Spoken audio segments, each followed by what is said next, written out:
flowers and the trees till you're up to your knees in love.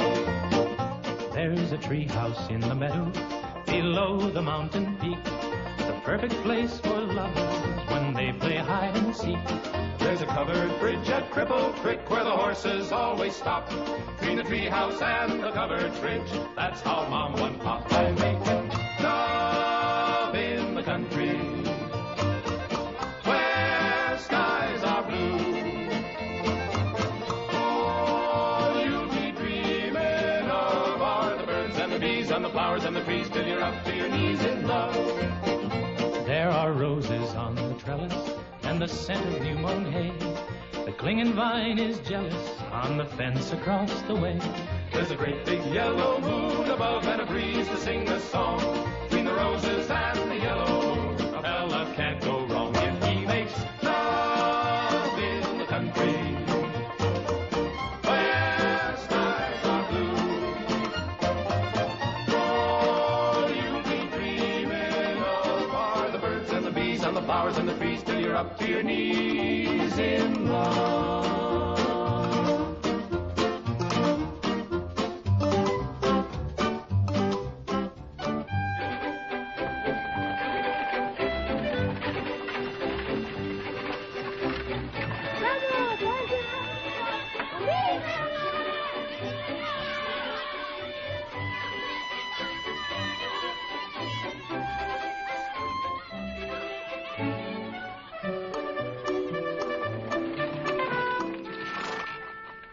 Lord to goodness, not again.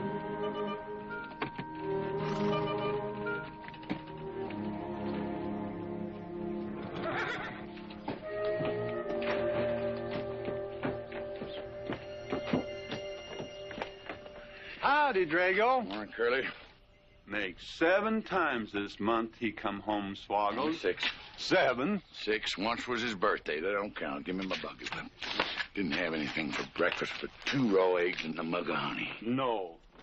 Curly, Yes, boss. don't say it's a fine morning or I'll shoot you. Get out of here, Bunyan. Good morning. Morning. Carlos, what are you doing up there? I hope I get it this time, Mr. McLintock. My brothers, they got the big hats already.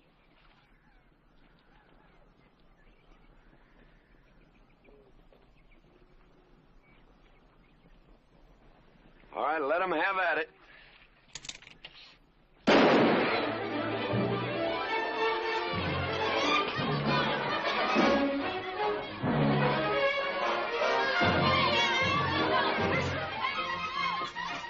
Get over it. Did you only me drive? You promised me you would sometime. No, yeah. Boss, you better watch that turn onto the road. You're gonna kill both of us one of these days. Thank you, Mr. Boss.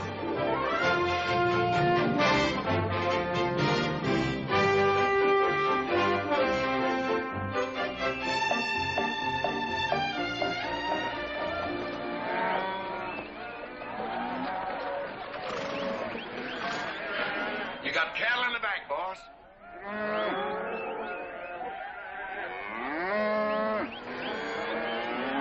Yeah. Give it up. Yeah.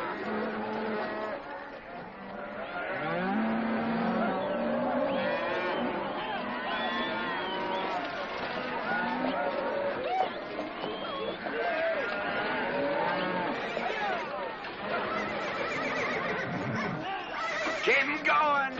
15 cents a pound all the way to Kansas City. Yeah. Yeah.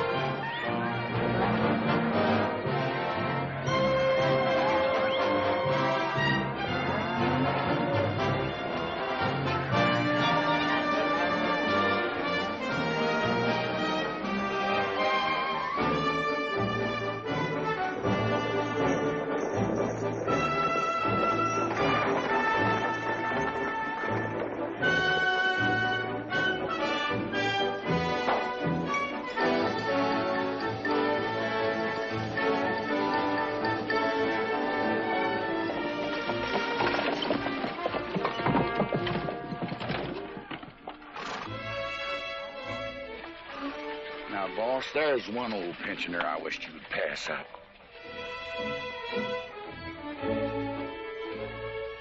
Bunny? Yeah. I knew where I'd seen his face before. He's an old timer. He's just been around town a couple of years. Oh, you have no milk of human kindness. Morning, Mr. McLintock. Morning, Bunny. Well, I can see you're in good health. Never felt better. Contrary to what you may hear. Me, my kidneys ain't what they used to be, and my liver's been leaving me bilious. Drago?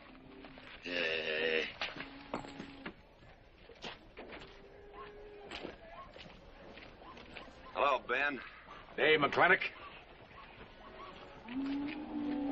Drago, throw that in the buggy. Yes, sir. The scrubby bunch of Sooners, huh? They are at that. Well, it ought to make Douglas happy, lining his pockets with land fees. What are we gonna do? I don't know what you're gonna do, Ben. Me, I do nothing. 200 families. Quarter of beef a week per family. If they last 2 years, that can be a sizable number. I got 20 head to 1 of any other brand on the Mesa Verde. I'm not hollering. Some of us haven't got all the money in the world.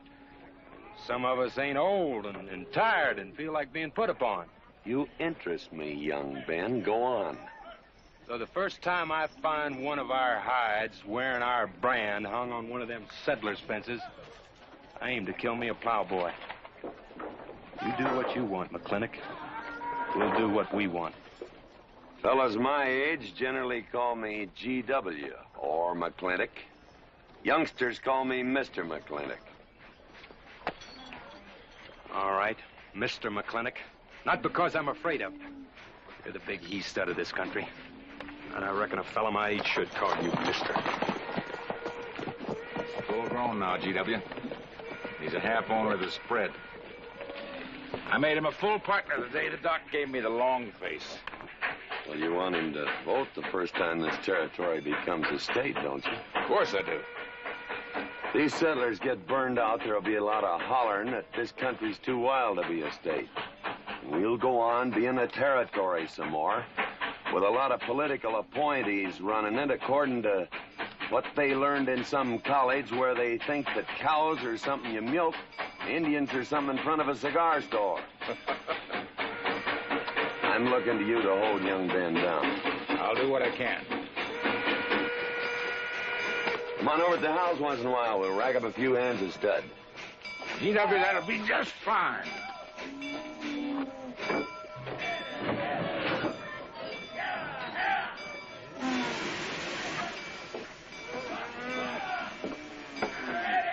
It's a nice morning, ain't it, boss? Everybody's entitled to their own opinion. Like that again, eh? Here's something that'll cheer you up. About 1,000 head. I figure they'll bring about 1,250. They're not as fat as I'd like to ship. They all off the North Range? Yes, sir. Settlers. Every one of them with a plow and a Bible. Not the slightest idea what the range is for. Drago! Drag out that hog leg. Yes, sir. Give me some attention. Yeah! People, people, people, people.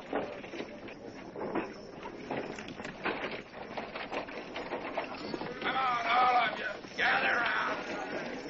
People, come on. Gather around. I'm McLintock.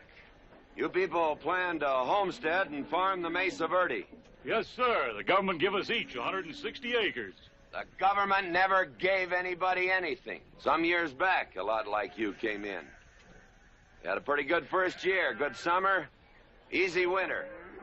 But the next year, the last rain was in February. And by June, even the jackrabbits had sense enough to get off the mesa. Folks, do you know who that is? That's McLintock. George Washington McLintock. I told him that, Douglas. He controls the water rights on 200 square miles of range. You know that lumber you got? It came from his land. Cut by his loggers and milled in his mills. Douglas, I come close to killing you a couple of times when we were younger. Saddens me I didn't. Can you imagine a man who owns all that? Oh, and mines, too. I forgot to mention them. All that. And he's begrudging poor people a measly 160 acres. That right, Mr. McLintock? You begrudge us a little free land? There's no such thing as free land. If you make these homesteads go, you'll have earned every acre of it. But you just can't make them go on the Mesa Verde. God made that country for buffalo. Serves pretty well for cattle. But it hates the plow. And even the government should know that you can't farm 6,000 feet above sea level. Any trouble, Mr. McLintock? No trouble, Jeff.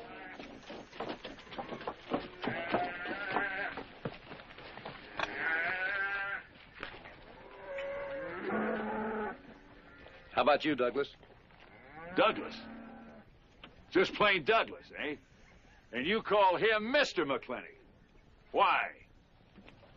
Well, Douglas, I guess it's because he earned it.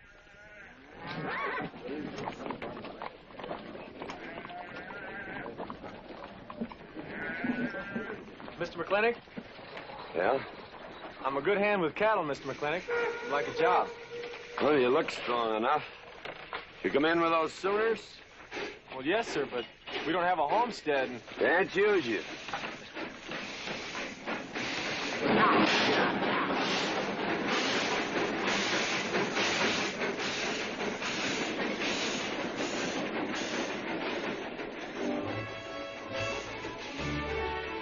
Tough life, ain't it, Sonny? Hell, ain't much future in being a farmer around these parts.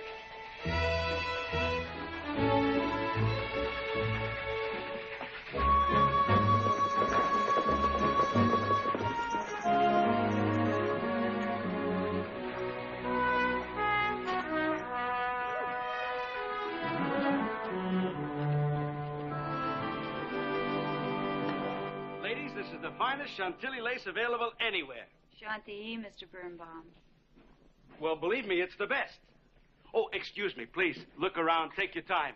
Drago, I got 1,000 Havana cigars and 12 of those hats for you over there. Them 12 big hats ain't gonna last long the way some folks have been dipping into that red eye these days. Uh-oh.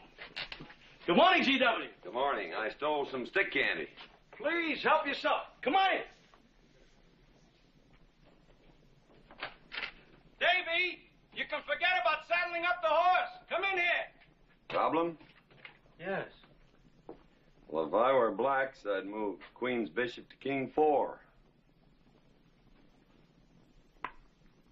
Yeah, you might be right. You know, I was just starting to work this out when the letter came. Letter? What happened? Don't you want it? Morning, Mr. McLintock. Morning, Davy. You being here saved me a trip. Oh, that hat and suit of clothes you picked out for my birthday? Well, instead of this cowboy hat, I'd like to have this one. If it's, all right with you, sir. Oh, that's all right with me, Davy.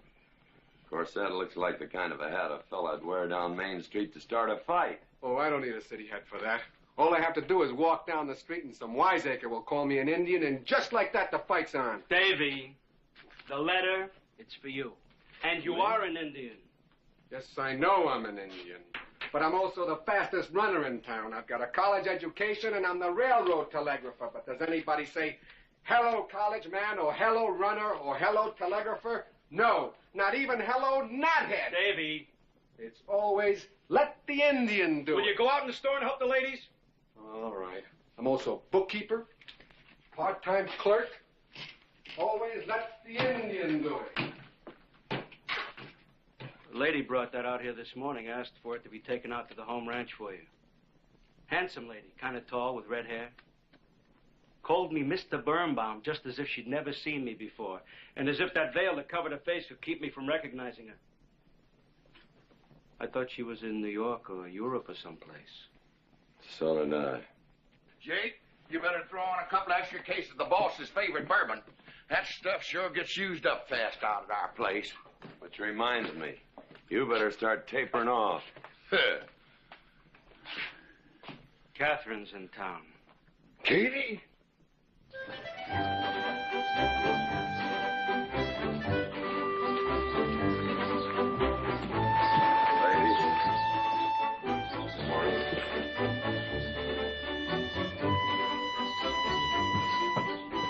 Morning, Mr. McClintock. Morning, Mr. McLintock.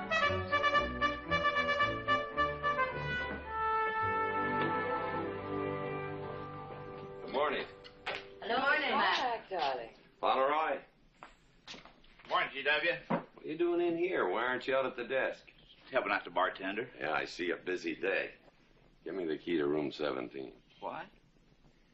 17, and don't advertise it. Here they come, Mr. McLintock.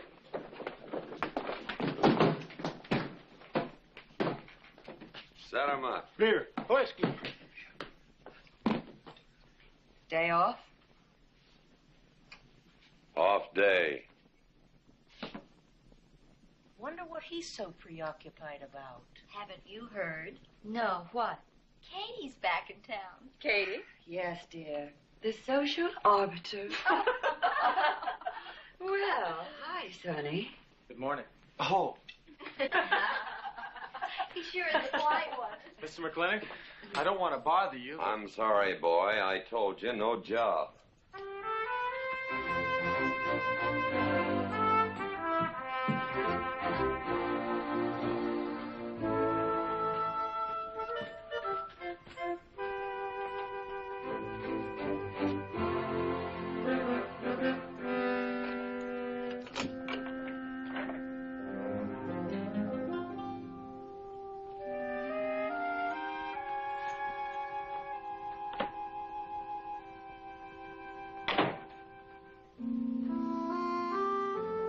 Catherine.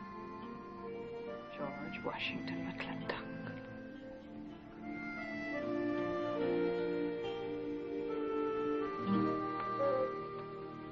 I thought you'd want this.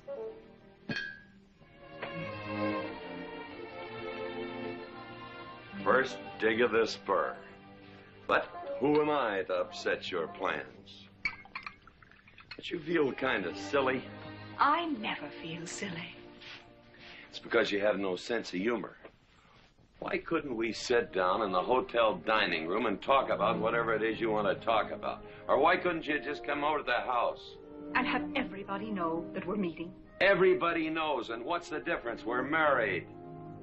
That is something I should like to change.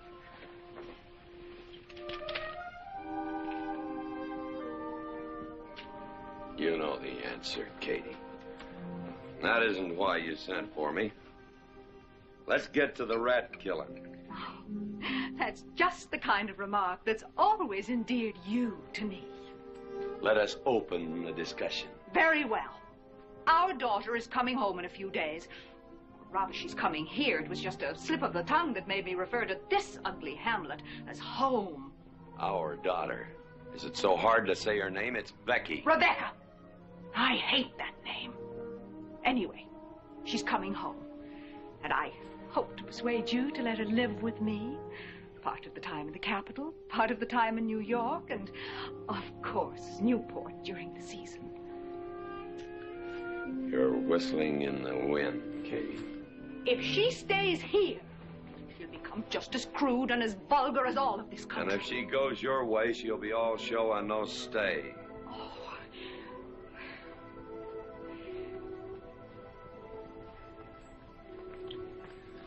No go, Kate. I hate you.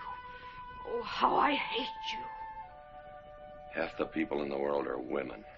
Why does it have to be you that stirs me?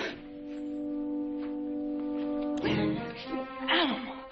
That's the story. I saw your picture in the paper at the governor's ball.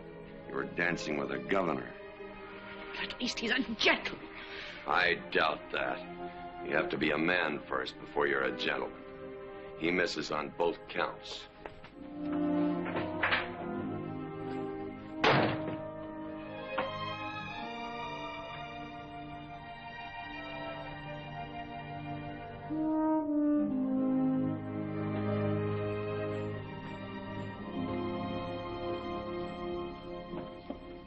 Hey, Sonny, you gonna ask him again? Nope. Hey, boy, you got a pocket of pride. You got a bag. You better listen to an expert, Sonny. I'm telling you, you got to growl. Human nature gets him every time. Mister, leave me alone. Everybody does it one way or another.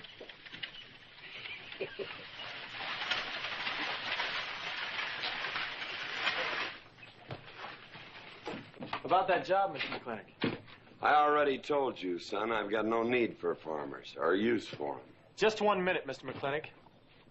My father died last month. That's how come we lost our homestead. I've got a mother and a little sister to feed. I need that job badly. What's your name? Devlin Warren. Well, you got a job, son. See my home ranch foreman. He's over at the corral.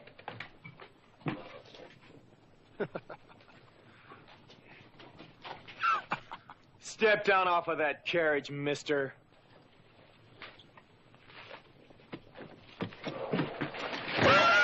Hold that hog leg. I've been punched many a time in my life, but never for hiring anybody. I don't know what to say. Never begged before. Turn my stomach. I suppose I should have been grateful you gave me the job. Gave? Boy, you got it all wrong. I don't give jobs, I hire men. You intend to give this man a full day's work, don't you, boy? You mean you're still hiring me, Mr. McLintock? Well, yes, sir. I mean, I'll certainly deliver a fair day's work. For that, I'll pay you a fair day's wage. You won't give me anything, and I won't give you anything. We both hold up our heads. Where do you live? The settlers' encampment, down by the mine. That's your plug? Yes, sir. Well, hop on him, and we'll go get your gear.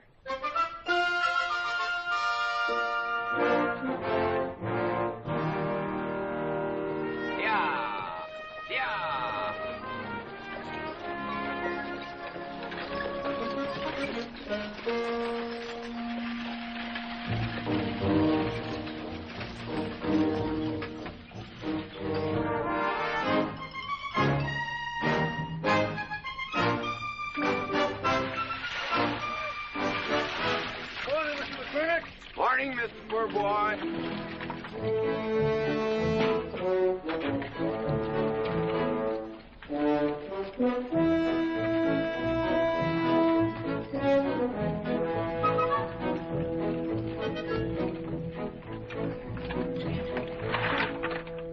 I'm sure that all you fine people are interested in knowing just what portion of this new land will be your new home. Oh, Jones and McAllister, since you've been more or less the leaders of our group, I'd like to have you come up and check the exact location. Won't be a minute, sir.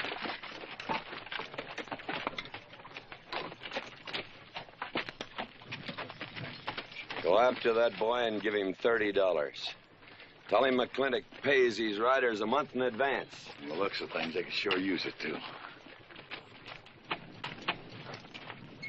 Oh, Mom? It's Mr. Drago. Well, and what do we owe this visit from the cattle baron? I've got a touch of hangover, bureaucrat. Don't push me. Oh, backman!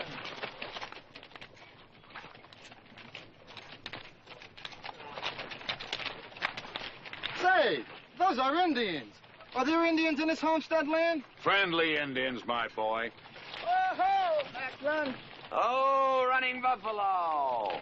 Oh, Macklin! Long time we don't get drunk together. And it's going to be a lot longer time, because it's against the law and you're with the sheriff. And if I got my hands full, they came into town to meet the train. The old Indian chiefs are coming home. I heard they'd been pardoned. They don't know when it's arriving, this week, next week, or next month. So in the meantime, I've got to do something with them. Could I cut out a couple of head of your steers to feed them? Otherwise, some of these settlers' milk cows are going to disappear. That's right, Macklin.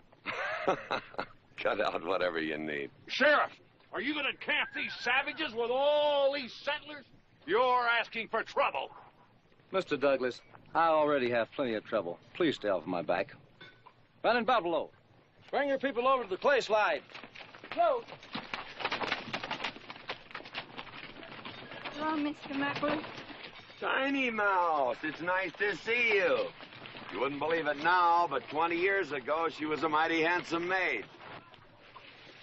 20 years ago, you thought so too, Mr. Douglas.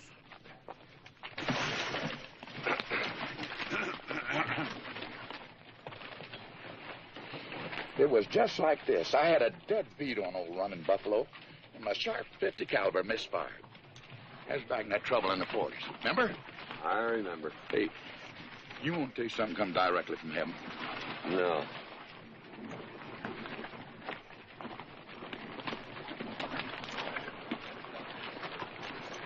Where'd you get this? That boy's mama baked them. You thinking the same thing I am? She's a widow woman, boss, and she's got a long, hard road home. Hire her.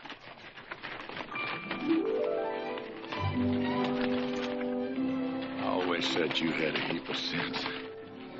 Mr. McLintock, this is my mother. Your mother? And my sister. Pleased to meet you, Mr. McLintock. Ma'am, this here's my boss, and he has a few choice words to say about your biscuits. Yes, Mr. McLintock? Well, they're great.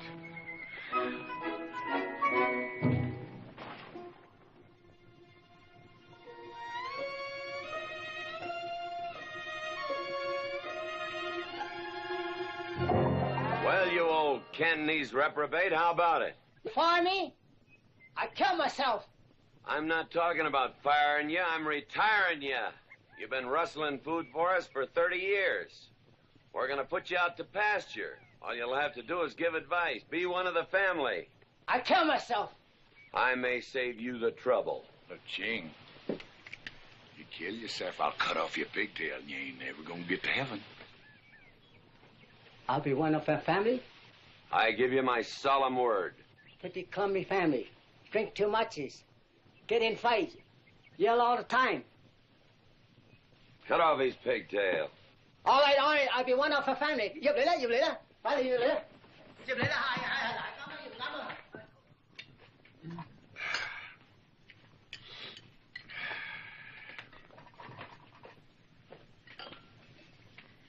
I hope everything is satisfactory. This is such a big house, it'll take me a while to get used to things. Now, please don't hesitate to tell me if anything is wrong. No bird's nest soup. Otherwise, it's fine. Everything out nicely, finally. Ma'am. Best apple pie ever had. Curly's right, ma'am. Hated to leave that last bite. Shall we celebrate with a drink? Carlos, come in and help me with the dishes. Alice, you want to help too? Yes, Jacob. All right, pitch in. Now I'll wash and you get some dry. Is that good here?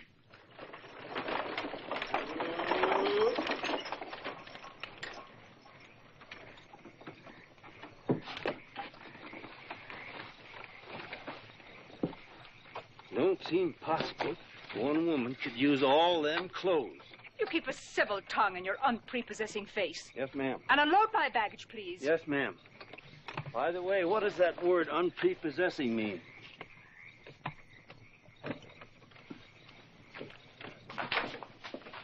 Miss McLintock. Oh, hello, Carlos. Run and help the driver with my luggage. I couldn't trust anyone else in this house to do anything correctly. Luggage? Give him a hand, Curly. Yes, boss. Mr. McLintock? Are you moving back in? Yes, but nothing has changed except my place of residence. And I'd be willing to put up with savages rather than be denied the company of my daughter. And I'm proving that by moving in here. Mr. McLintock, since it's my first day, would you excuse me if I, Go ahead. Oh, Catherine, this is, Dev Warren. He joined the outfit today. Please, ma'am. Thank you. Well, how refreshing. A polite young man here.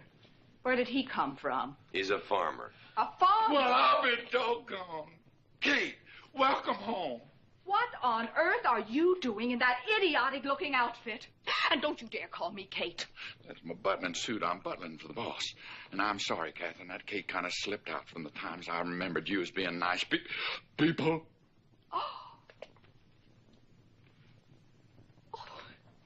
Are you going to stand there with that stupid look on your face while the hired help insults your wife? He's just ignorant. He doesn't know any better than to tell the truth. And I can't help this stupid look. I started acquiring it as you gained in social prominence.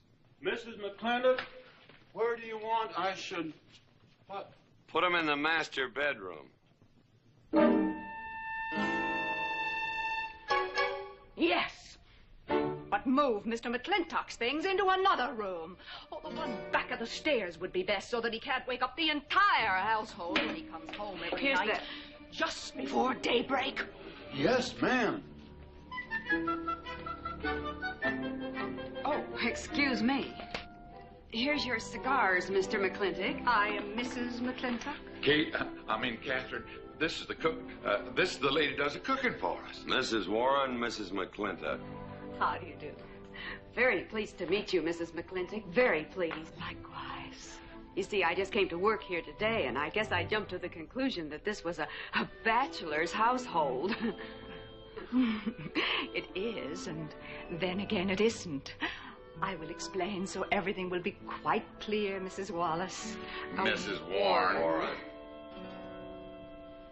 Mrs. Warren, it has been a bachelor's household for quite some time.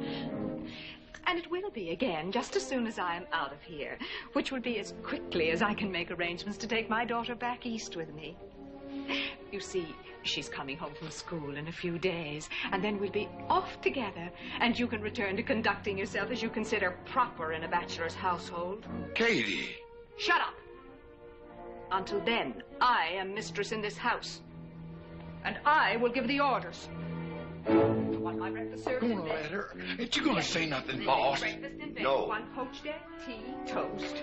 Oh, GW. As soon as my things are put away, I want to talk to you about Rebecca. Yes, Mrs. McLintock. Indeed, Mrs. McLintock. Of course, Mrs. McLintock. The toast, lightly browned and unbuttered.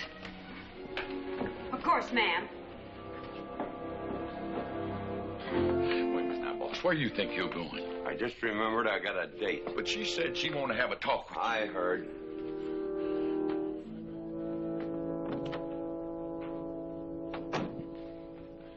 Good evening, Lem. Good evening, Mr. Mack. Yep. Say, Mr. Mack, what does unprepossessing mean? I was called that once, Lem. Looked it up in the dictionary. It's best you don't know what it means. Uh-huh. Thank you. You up?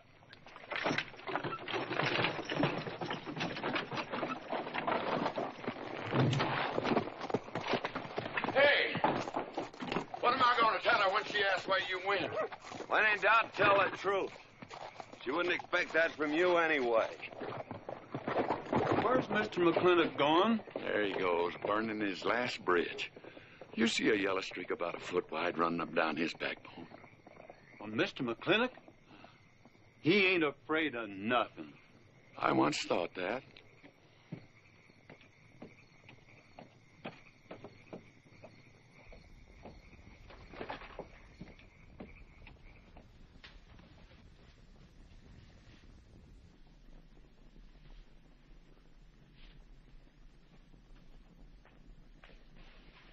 Drago? Yes, ma'am. Was that, He took off, lit out.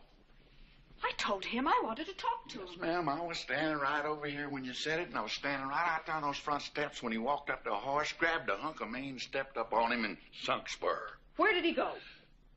Last time I saw him, he's going east. But you know him, he's liable to go north, south, or west. Get me a carriage. Yes, ma'am, but But what? maybe you shouldn't follow him into maybe where he's going into. What does that mean? I don't know, but I wish I hadn't said it. I'll just get the carriage. Yes, ma'am. What happened? Get the Bruce. Baruch? Hitch it up. She wants to go to town. But Mr. McLintock never said anything to me about it. Look, young fella, I'm the ramrod around this place, and you better start giving me a yes, sir. You're going to get the roof of this house pulled down on your head. Yes, sir.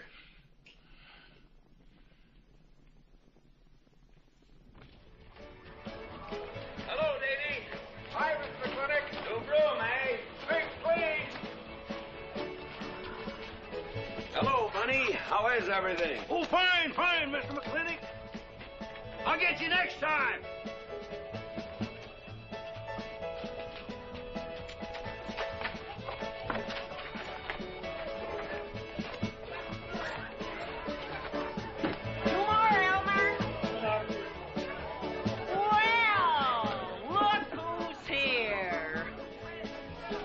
Dorothy, Mac. Same as usual? Ladies. Evening, GW. Jake? Wrong move. What? Chess problem. Queen's in danger.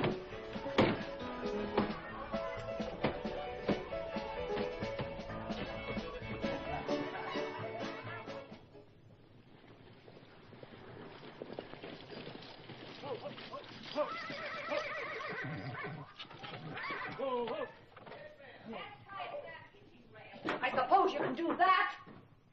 Camille, you're on your own. Mr. McLintock?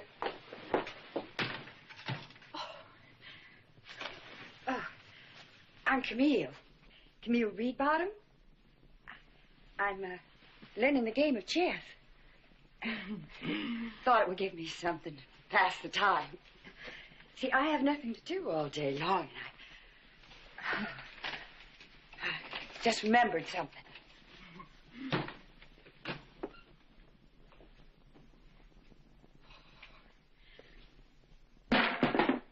Catherine, I didn't hear you come in. Mr. McLintock, I told you that I wanted to talk to you. Not now. Could I get you a glass of sherry, Catherine? Oh, thank you, Mr. Birnbaum. I could use one. I came into town behind a runaway team. Drago never could handle horses. It was that young man whose mother pretends to be your cook. Catherine, your wine. Oh, thank you, Mr. Birnbaum.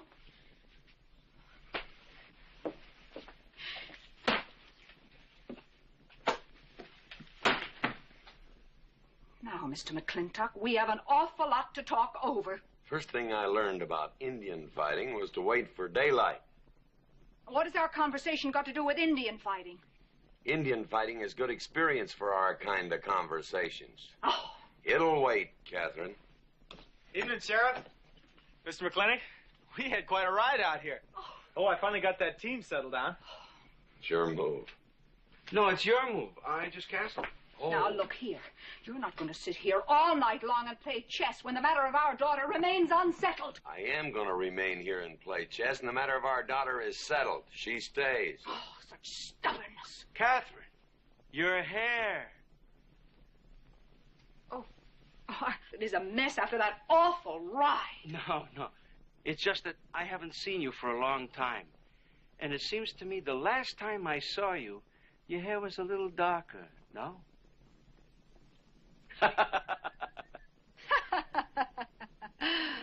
It's a funny thing that tricks a man's memory will play, huh? Mr. Birnbaum, I think that you've completely lost your mind. You have done something to your hair. I have not. I had it been none of your business. I'm certainly not going to put myself in the place of those blondine trollops that you seem to prefer. Take it. Huh? Oh. Fill it. Oh.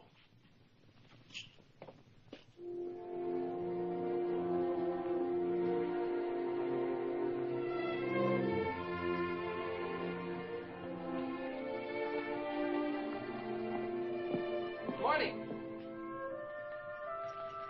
You fellas still at it all night? McLintock never quits. But a Birnbaum has to. Besides, the game is over. You got me. Oh, no, Mr. Birnbaum. You've still got a good game. Oh, you play chess? Please, take up.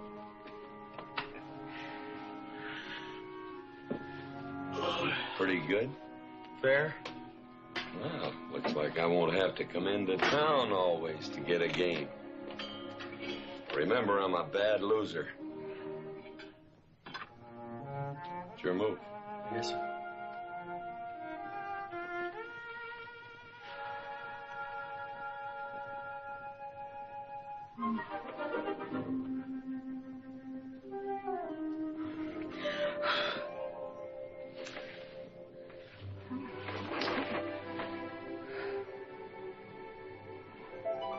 Good morning.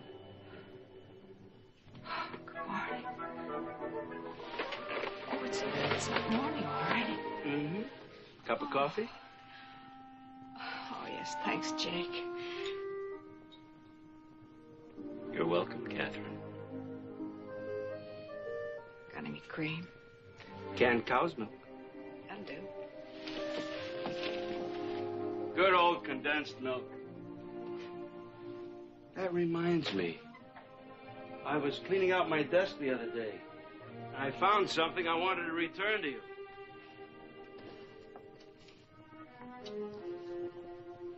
Here it is.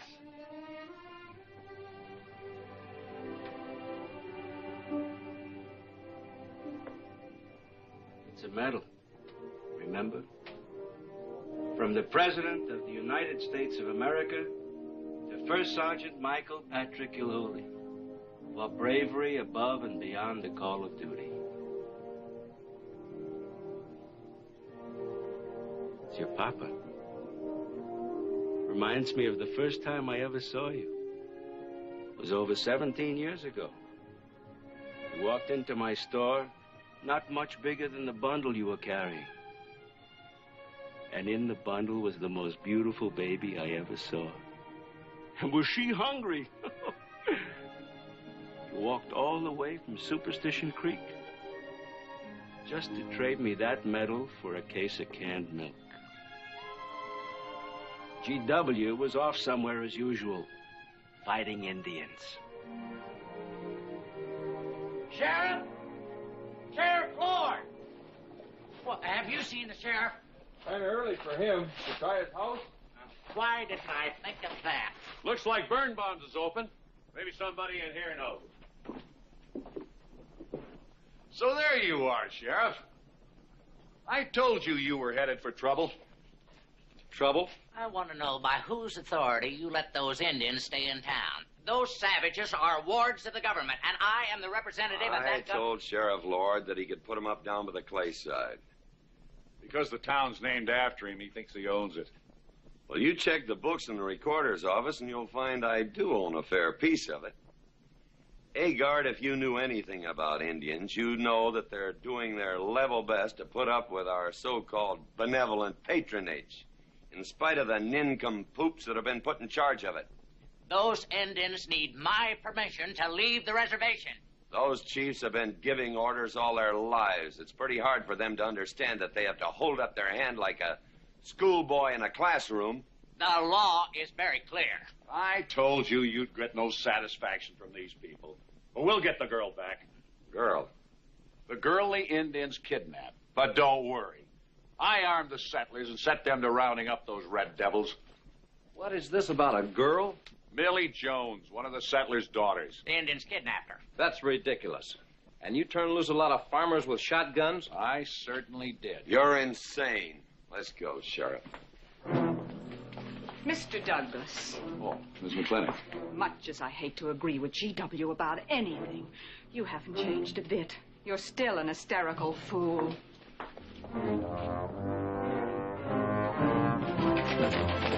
Come into town, I got worried. What about? Thought maybe Katie shot you. Not yet, Drago, but it took restraint. Wait a minute. You better take Agard along. Not that he'll be much help. Drago, have him on the horse.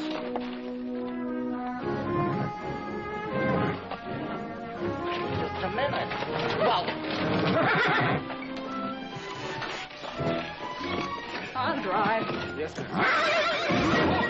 Agard, what are you doing? Agard, this is serious. Stay with him, Agard. Stay with him. Agard, will you stop showing off and getting this buggy? Mercy. Mercy. That horse is a little green.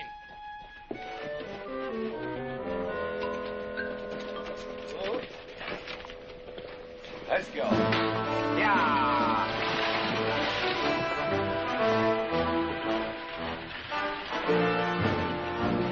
Just where do you think you're going? Don't use that range, boss. Tone of voice with me.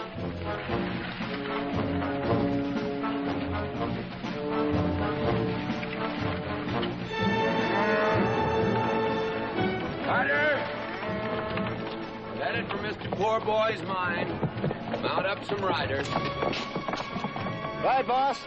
You heard the man.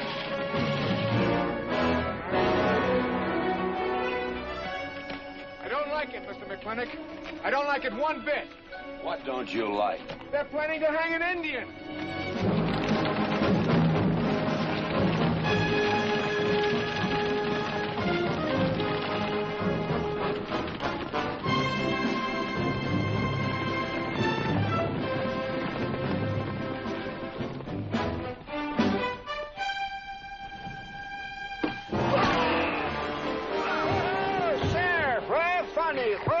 whiskey. Hold that. Not so fast, Mr. Boss of the whole country. Unless you want to wear a big hole in your middle. How long is GW going to let that cheechawker push him around? That cheechawker has a sawed-off shotgun. How do you know she didn't wander off someplace or meet some fella or something? What are you saying? That I didn't raise my girl right? That she'd wander off all night with some man? There's a lot of things I'm not saying to you, mister. Well, you got a sawed-off shotgun in my middle. But how do you know this Indian had anything to do with it? She's gone, ain't she? She's gone. Pa! Pa! I'm over here! Pa! Been looking for me, Pa? Where you been, gal? Young Ben took me for a sunrise ride, and the horse wandered away. You come down over there. But, Pa! She's telling the truth, Mr. McLintock. We wasn't doing nothing. Well, that's not important right now. The important thing is that you don't draw that hog leg, or this'll be worse than Dodge City on Saturday night. You get on, back to the wagon. I'll tend to you later. Now for this young whippersnapper. Now, no harm has been done. And young Ben here is one of the nicest boys in the territory, so just put down that shotgun and I'll let's teach forget him to fool with Mike. Now, we'll all calm down. Boss, he's just a little excited. I know. I'm going to use good judgment. I haven't lost my temper in 40 years. But, Pilgrim, you caused a lot of trouble this morning. Might have got somebody killed. And somebody ought to belt you in the mouth. But I won't. I won't. The hell I won't.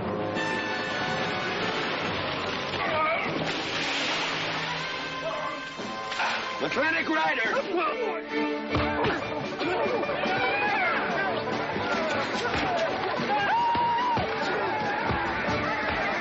Ha-ha! Oh, Markland!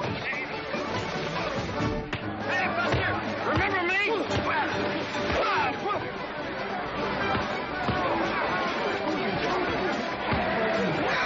Hello, sir. Nice party.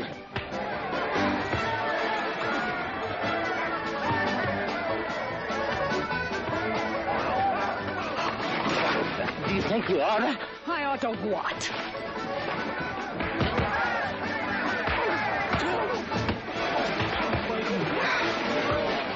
Why, you...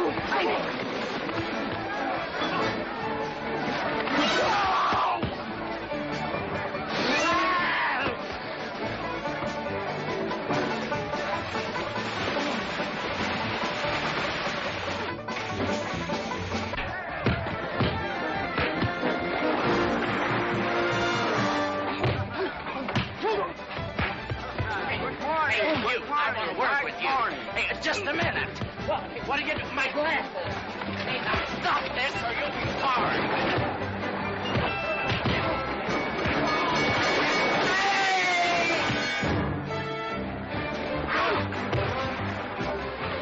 Stay out of this, Jake. It's everybody's war.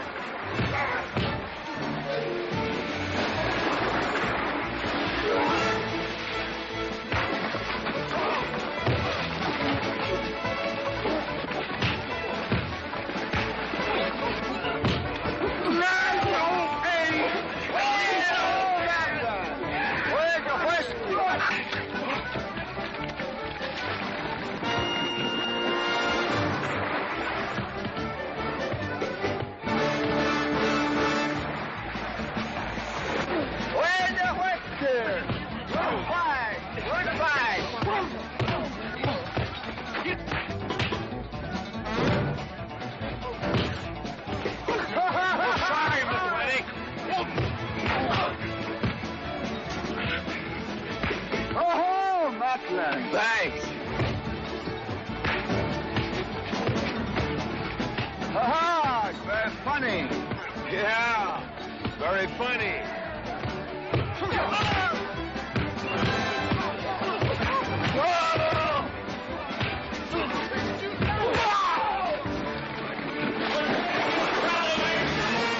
Guys, Mr. Douglas, I'm sorry.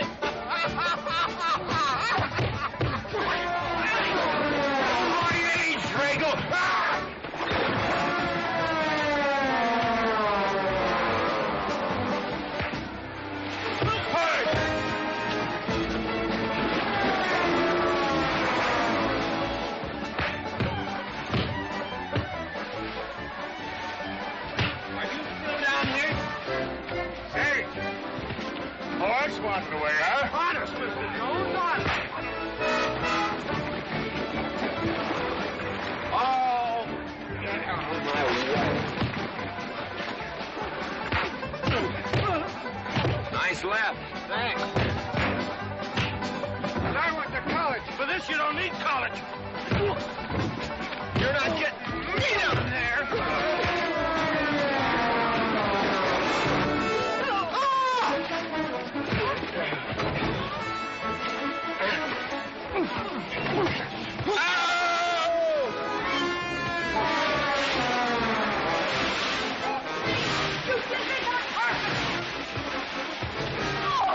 Why, McLintock, you big... Good morning to you, Mrs. McLintock. Buddy, you big... Yowie!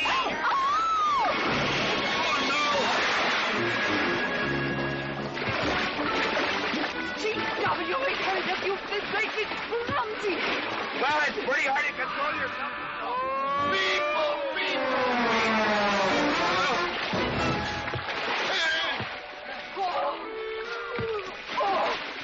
Oh, Macklin! Oh, Macklin! What party? No whiskey. We go home.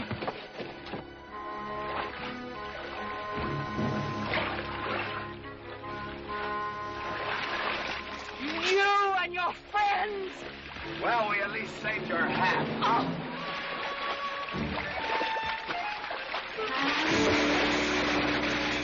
Where is everybody? Oh, for heaven's sakes.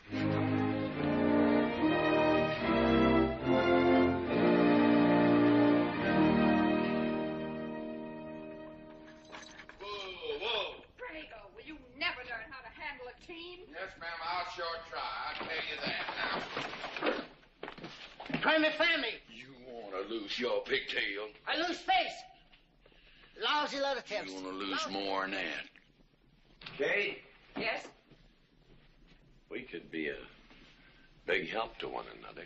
Like what, may I ask? Well, we could wash the mud off of each other. We used to have quite good times doing that sort of thing. There are a lot of things we used to do. Good night, Mr. McLintock.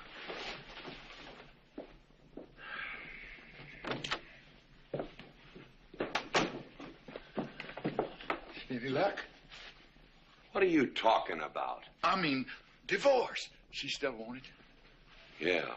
You know something? Women are funny. She fought like a wildcat on your side out there this afternoon. Come home, she slams the door in your face. That divorce business, is that what you get when you pay a woman not to live with you? That's about it. Some women I've known it'd be worth it.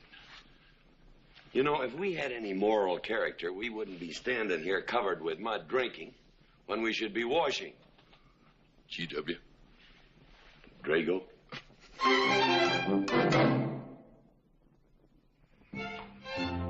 Miss Warren, these biscuits. Oh, thank you, Drago.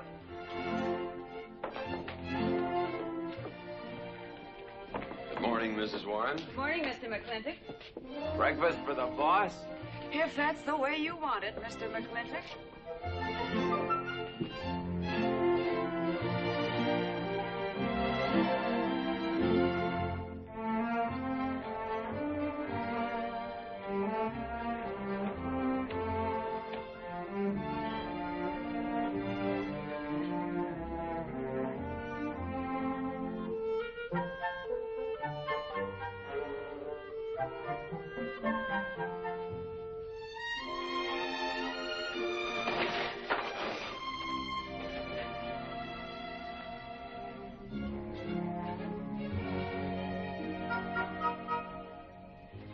One poached egg, tea, toast, lightly browned, and Why, Mrs. McLintock, you have a black eye. I do. Ooh.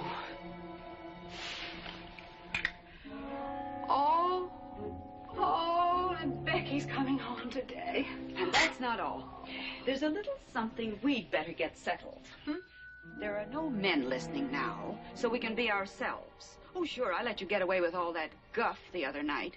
But now that we're alone... When I want the opinion of the hired help, I'll ask for it. You know, you could wind up with 2 black eyes. What? Oh, I realize you had to put on that big act. We always have to just before we get ready to forgive them. Generally for something they haven't done. But you and I both know that's just to keep them from getting the idea they run things. McLintock give you that black eye? No! Nobody gave it to me. I won it.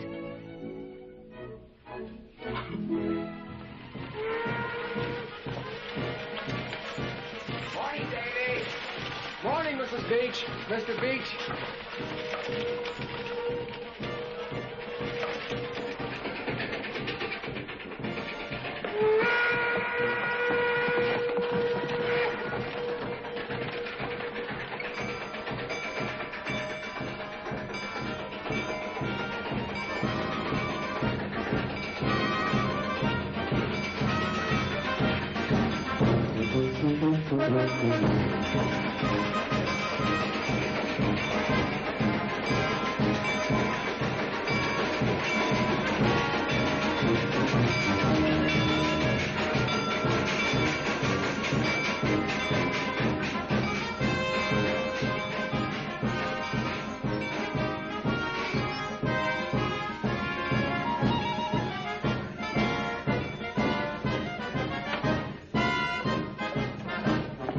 Why, Miss Becky, welcome home. Hi, Dad. My boy. Good to see you again. Daddy! Well, Daddy! Oh. It's been 2 long years. I guess I'm gonna have to stop calling you Tomboy. Oh, Becky. Mama! Oh, darling. I wasn't sure you'd be. Oh, I've been here a few days. And, oh, Becky, I bought you 3 of the most beautiful dresses. Oh, Mama. Uncle Greg! Oh, oh. Did you bring your old uncle a coming home present? Sure did. What is it? A mustache cup. Oh. And what did you get me? Prettiest Palomino pony that ever practiced saddle. Broke the stand, drowned, tie in the counter. Oh. Uncle Jake! Oh. What are you doing in Mr. Douglas's tuba? Oh, Mr. Douglas had a little accident. I brought you a whole shipment of licorice sticks. But now that I've seen how much you've grown, I think we better exchange them for a couple of bolts of dress goods, huh? Thank you. Oh, the mayor was going to be here, but he had to go to the territorial capital on a horse theft matter. But I'm going to give his speech. Oh, and don't worry about the mayor. I'm sure that he can find a bill of sale for the horse.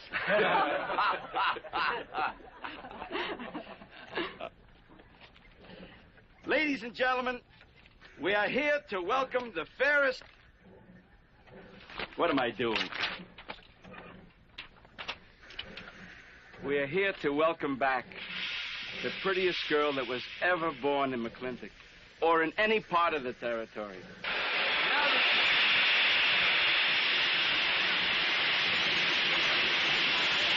Hey, Davy! Yeah? Got something for you. Yardmaster up the junction told me to let him ride, so I locked him in here. I've had my scalp a long time, and I aim to keep it.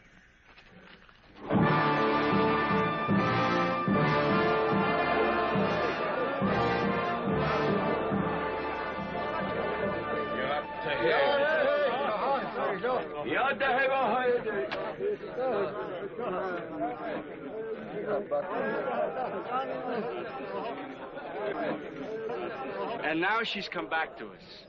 Gone are the pigtails, but the freckles are still on the prettiest face that was ever born in McLintock.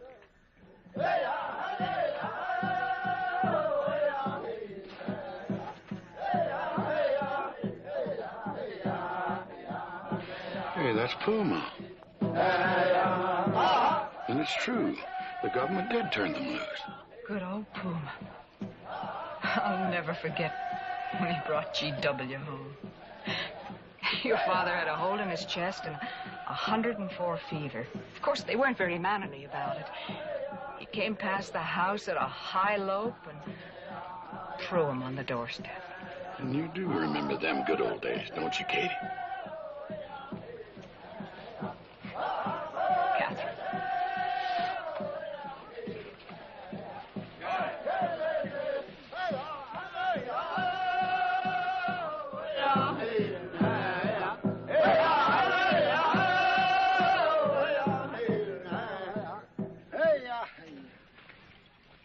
Yatta-hey, my friends. Yatta-hey. Puma, honored enemy. Does big McLintock forget? Also blood brother. No, I'll never forget that. All wound. Does it hurt still? I feel it when it comes on to rain. An inch higher and I wouldn't have had to worry. Big McLintock, that was remembered fight. We return with news. Our people have more trouble. You see, I learned good English now, Big McLintock. Learned in white man's jail. But we would have you talk our cause at government hearing. I understand that Governor Humphreys is going to preside at that meeting. Yes, Puma, I'll translate your wishes. Mr. McLintock, could I impose upon you to use your Comanche to tell these chiefs... Puma is chief of the Comanches, and he speaks English very well. Oh, well, your people will have to follow my instructions to the letter. It is the law of the land... Well, now, just a minute. Well, for heaven's sakes.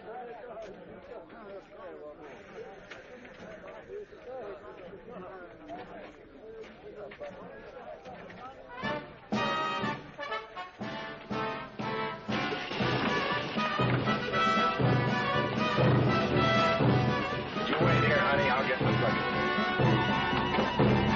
Go to the clinic party? Surely. Will I see you there, Beth? Of course, Davy, and you can have the first day. Sis? Don't want any sister of mine talking to strangers. Davy's not a stranger. He clerks in Birnbaum. He's an Indian.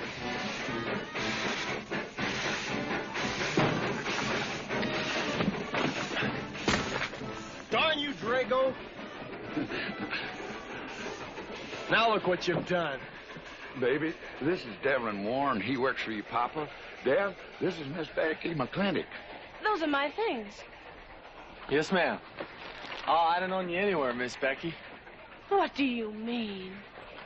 Oh, I mean, you look so much like your mother. Or even prettier. Oh, Mr. Warren. Mother's much prettier than I am. Many a fight started with words like that. Come on, get in the buggy. Hello, Ching. We got jelly pie for dinner. Oh. I'm not cooking. No, he's not. Junior! Yes, Miss Becky. You remember Junior Douglas, Mama? Oh, of course. How's college? Valedictorian, 95. Oh, congratulations. Oh, Mr. and Mrs. Douglas, we will see you at the party, of course. Oh, delighted. Well, it'll be pretty hard to keep young men away. Yes, sir. Drago? Yes, boss. Baggage all loaded. G.W. You remember young Junior? Oh, yes. Like father, like son. Mr. McLintock, I hope you don't think I'm being presumptuous in asking for the honor of calling on Miss Rebecca. Well, there she is. Ask her yourself. Well, thank you, sir. Jing, now I'm going to get fired. Get up out of here. Thank you, sir. Thank you. Well, you know, Mama, see you at the party, Junior! Yeah. Yeah, what? Like father, like son. What did he mean, Matthew? Come on, Ching. Grab a root and growl. 我係佢高人，唔認真做工。我係嗰啲人，我死唔係乜嘢跟我做啊！我呀，唔使做啊！ Well, you're doing a good job, Miss McLintock. Thank you, Miss Flora. Dev, when you're finished there, go over and help Drago with the beer cakes. Yes, Mom. Dev, could you come and help me a minute?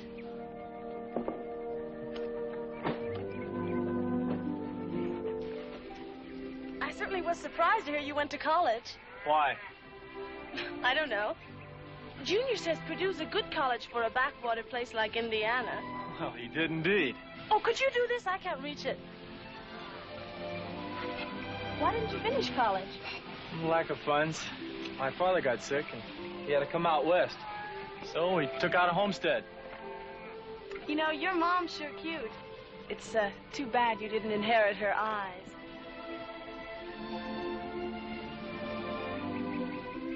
Well, you'd been lucky if you'd inherited a few things from your father.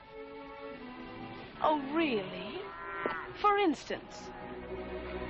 It was common sense, for instance. Common sense? Yeah.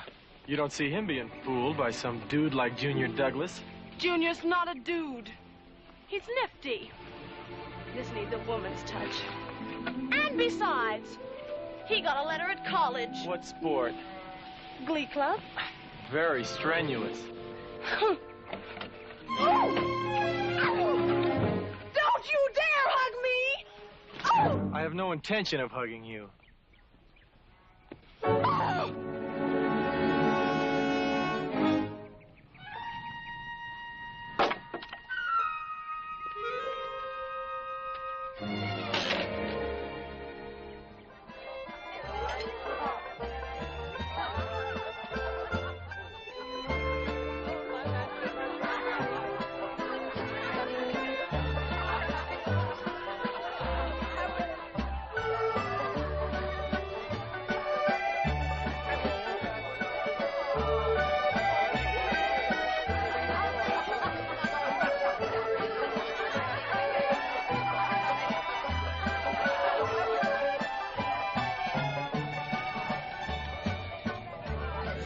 Ladies all look lovely, Catherine.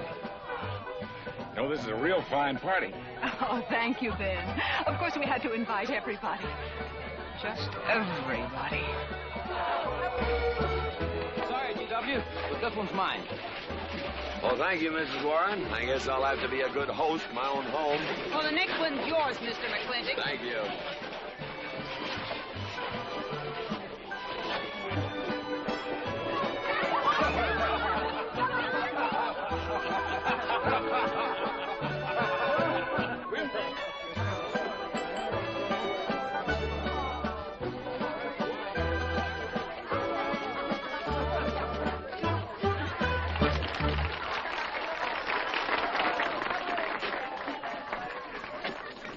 Drago, go and do what I told you to do. Oh, Katie. Catherine, do as you're told. Oh, Drago, do this. Drago, do that. Yeah! People. This Douglas feller. Drago! Yes, ma'am. Matt Douglas, Jr. is going to bring you folks some of the latest terpsichorean dance steps, brand new, brought by him directly from New York City. All right, Mr. Fiddler.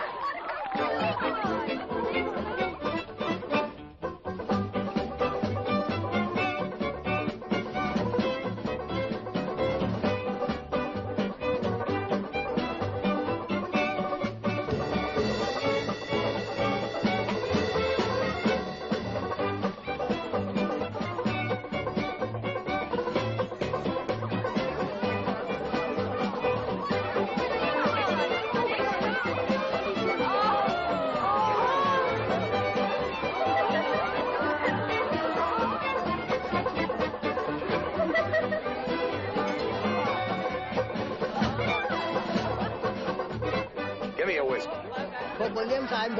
What? Just turn a 10-gallon party, boss. We'll run out of whiskey. Well, I can take care of that.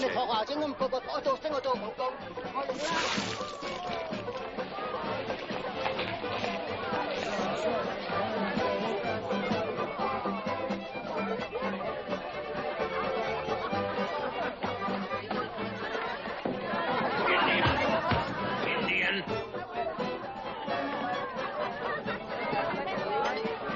And you still got any ideas about asking my sister to dance? Get up and we can do this all over again.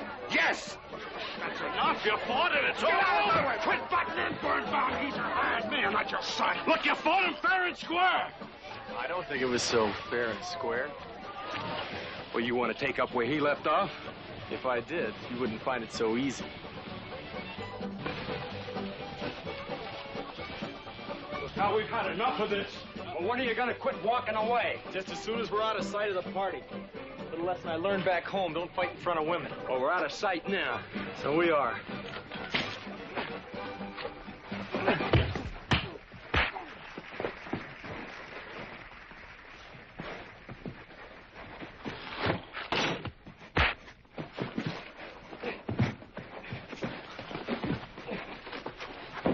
Such vulgarity. Someone should do something about it. You're right. Absolutely right.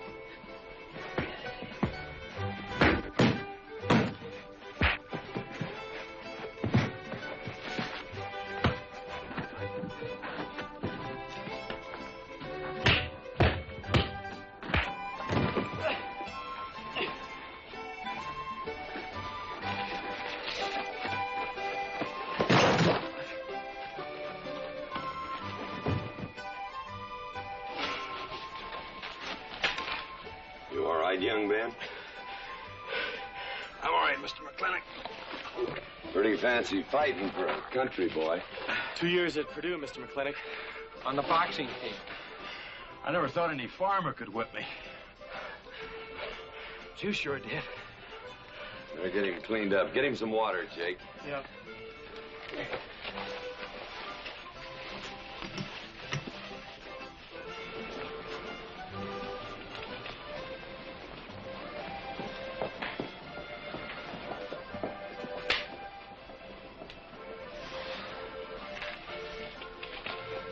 Get yourself cleaned up.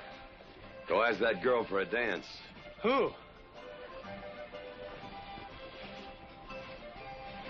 Oh! Did I miss one? Oh. Where is he? I'll find him, that young whippersnapper. Trouble. Where is that farmer boy? Where is he? Where is he, G.W.? Oh, so you're the young farmer boy that whipped my nephew. Well, I'm Fauntleroy Sage, young Ben's uncle. Well, I'm no farmer, but if you're young Ben's uncle, yes, I whipped him. And you're intruding. What's intruding mean? Butting in. Oh, so he's insulting me. Well, then I got another reason for walloping him. Besides, on account of him thrashing my nephew, young Ben. Fauntleroy, you can't get mixed up in these youngsters' quarrel. Family honor.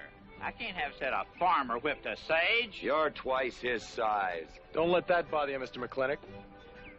Mr. Fauntleroy insists. I'll just have to teach him the same lesson.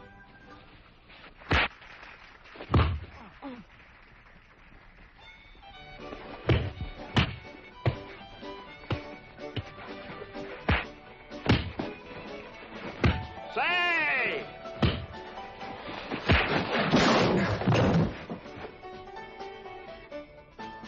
Sorry, young feller. Hate to have to do that, young fella. No hard feelings. Not yet. Not yet what? I mean, that isn't all. Now, wait a minute. Fauntleroy, we're going to make this a fair fight. Of course we are. Of course we are, G.W. There'll be none of this. I wouldn't do that, G.W. You wouldn't do... No, I wouldn't do that. And Dev, I don't want you kicking Fauntleroy in the knee. He didn't do no such thing. And none of this nose twisting. He's all yours.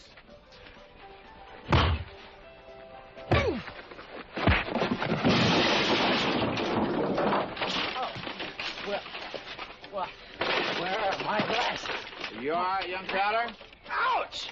I'm all right. This Indian agent will stop stepping all over me. I beg your pardon. G.W.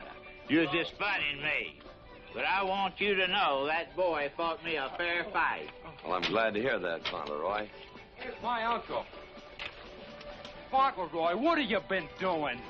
I hope my uncle didn't bother anybody. No bother. I think we'd better join the ladies before they get curious. Drago. Fauntleroy, let's line them all up for a do-si-do. Jake, you think tincture of arnica would help? Could be. Used to help you. Gentlemen, to the medicine cabinet.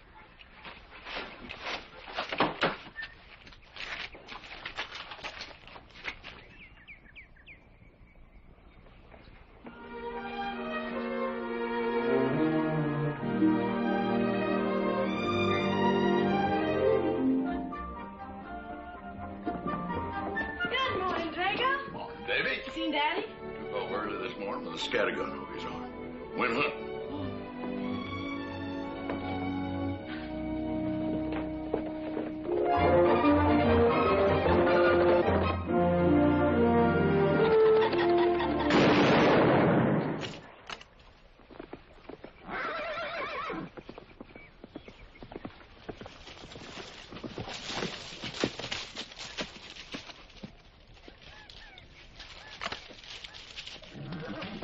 Morning, Daddy.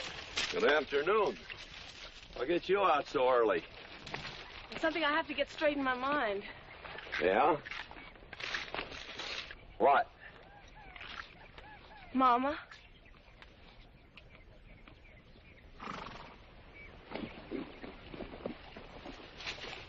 Why'd you and Mama stop living together, Daddy? Why'd you separate? Aren't you going to answer me? No. is sort of my business, I think. I don't. Is it another woman? Usually is. At your age, you always know what's usual. Is it Mrs. Warren? Becky, I don't want to start laying the law down your first day back home. But I'll have no more such talk. First time I ever saw Mrs. Warren was last week. She has a job here at which she's very good. And I hope you'll have the good manners to not pry into other people's business. Your mother's and mine. Pretty good shot, Daddy. Oh, I can understand your trouble. Mama's often so, well, so petulant. Petulant? You learned a lot of words back east, Becky. Wish to God they'd have taught you some meanings. You were only about 6 months old when your mother stayed alone with you in a sod hut under 8 foot of snow, while I moved the herd 300 miles south to try and save it. Saved about half of it. You were a little more than a year old at the time of the great Comanche raids. We stood off 500 Plains Indians for 9 days. Petulant, Becky? I think you better go on home. See that Ching gets those birds.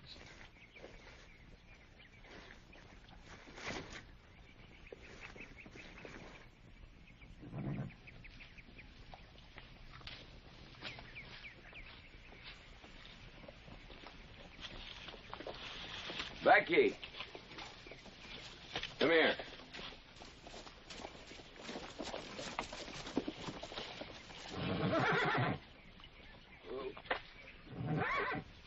There's something I ought to tell you. Guess now's as good a time as any. You're going to have every young buck west of the Missouri around here trying to marry you. Mostly because you're a handsome filly. But partly because I own everything in this country from here to there. They'll think you're going to inherit it. Well, you're not.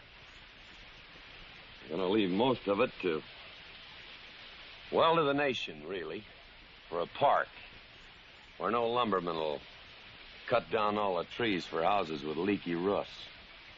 Nobody will kill all the beaver for hats for dudes, nor murder the buffalo for robes. What I'm going to give you is a 500-cow spread on the upper Green River. Now, that may not seem like much. It's more than we had, your mother and I. Some folks are going to say I'm doing all this so I can sit up in the hereafter and look down on a park named after me. Or that I was disappointed in you. Didn't want you to get all that money. But the real reason, Becky, is because I love you. And I want you and some young man to have what I had. Because all the gold in the United States Treasury, and all the harp music in heaven can't equal what happens between a man and a woman with all that growing together. I can't explain it any better than that.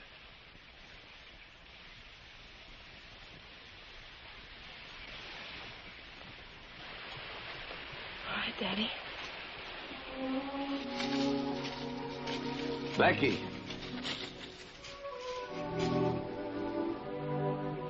When you're as old as I am, you'll thank me for this. Daddy, I'm full grown. I wasn't worrying about me. I was thinking about you and Mama.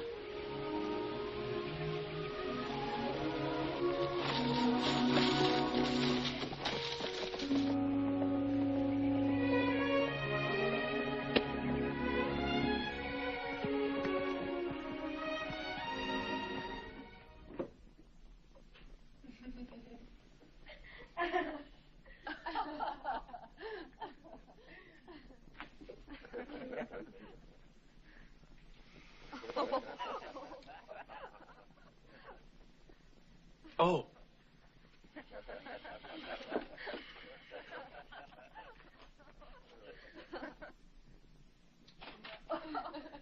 Well, sir, all three of them fell right out of the carriage. Well, it's getting rather late, Becky. It's bedtime. Oh, Mother. He brought this. He must have intended to use it. Oh, well. Sing us a song. Well, if you really want me to. Gosh, I haven't played in You quite know just right for me. Sure. It's the rage now. Oh. Oh. Dev, what are you doing? Oh. I just thought I'd get another cigar. Well, you've got one in your mouth and two burning in the tray. Not move. Fellas want me to play all the time. You're cuter than a baby steer, and softer than a mouse's ear. I want the whole wide world to hear. You're just right for me. You're sweeter than... Oh, no, not that rhythm, Junior. Do it the way they do at the plaza. I know the words. Sure, Becky. Will you sing with me? Of course. All right. I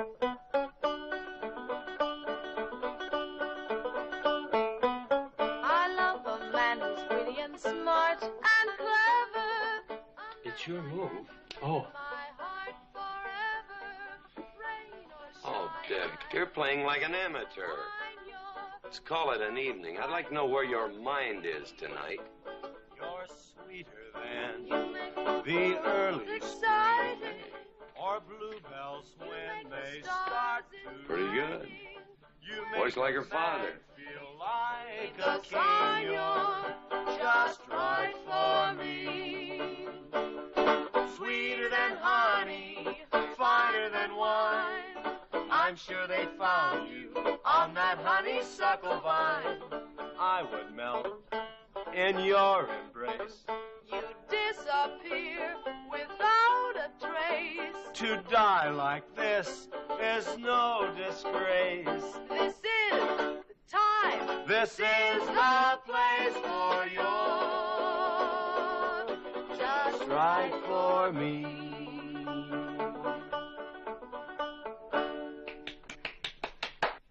Well, so good. I kind of hate to break this up. But if we're going to have that Indian hearing tomorrow morning... Sir, about our conversation earlier this evening, I believe I'd better apologize. Yeah? Yes, sir, I've been thinking it over, and when I called you reactionary, well, that's merely my generation's term for your generation. Nothing personal, sir. Oh, really? Well, good night, sir. Good night, Miss McLintock. Good night, and do come again. Good night, Drago. Night.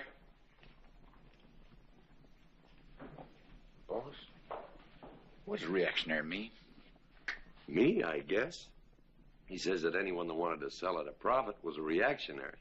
Was we reactionaries back in them days when you was selling beef cattle for 6 cents a pound on the hoof? Well, no use arguing with him. College boy.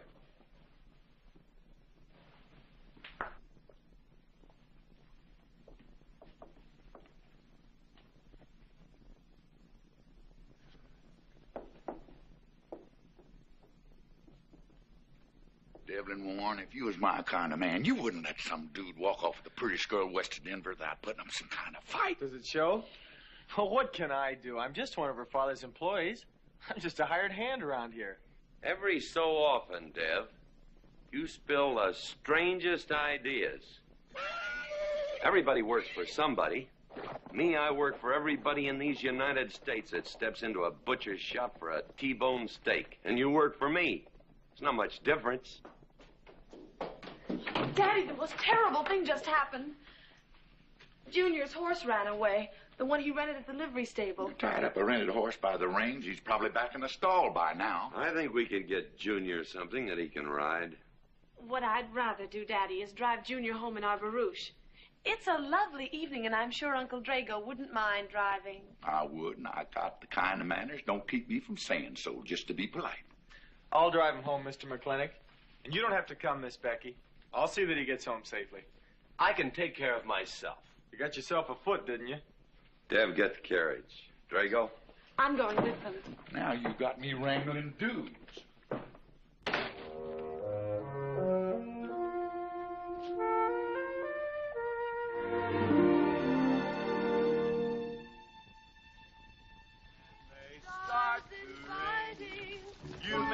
man feel like a king. Just right for me. Miss Becky, somebody better help me watch the road. You know, I'm new around here. Might take the wrong turn off. Devlin Warren, you know there isn't a turnoff between here and town. You disappear without a trace. To die like this is no disgrace. This is time. This is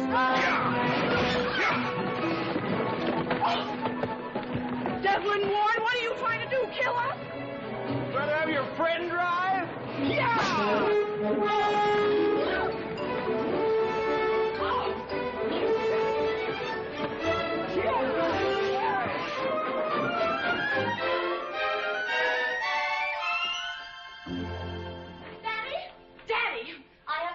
Humiliated my entire life. I said what I said, and I'll stand by it to the death. Shoot him, Daddy. Shoot him at once. Well, why? My honor is at stake. Well, now, Your Honor. Absolutely. He impugned my honor. Impugned? What does that mean? Slander. He slandered my honor. He did? I said what I said, and I'll stand by it to the death. He admits it, see? Shoot him. Well, what is he admitting to? Why, he called me a...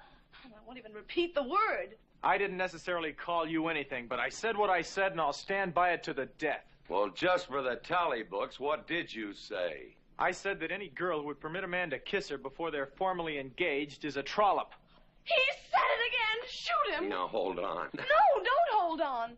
If you're my father, if you love me, you'll shoot him. Well, I'm your father, and I sure love you. So... Oh, you shot him. You really shot him.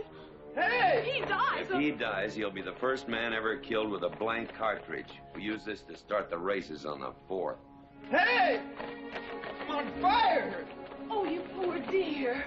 Poor dear? You'd have had me shot in cold blood. But it didn't happen. Yelling I insulted you and all. What you need is a good spanking. Dev! Daddy! Leave me out of this. I think I'll give you what you deserve. You wouldn't dare! Oh, wouldn't I? Ah! You'll think next time before you have someone shot. And this kicking and yelling isn't gonna help you. No! Oh, Daddy! Wait a minute! Daddy! Oh, Daddy! Help me! Don't stop! Daddy, Lord, I hate you! Mommy! Oh, G.W., was that a shot?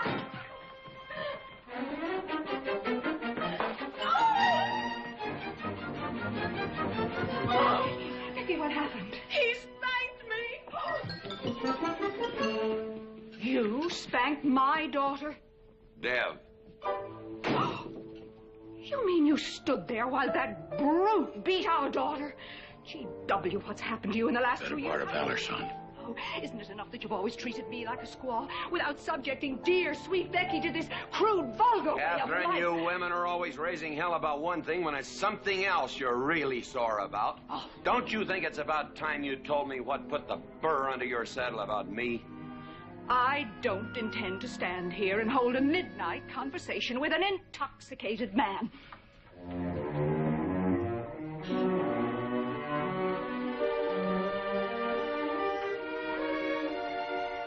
And I am not intoxicated. Yet.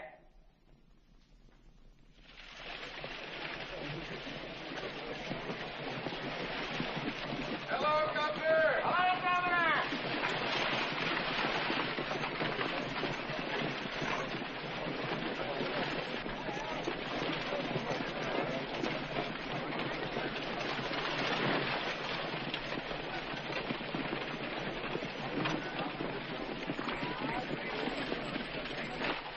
Chief Puma?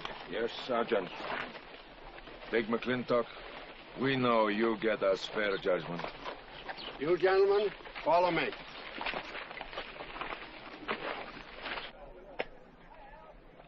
Well, Jake? G.W.?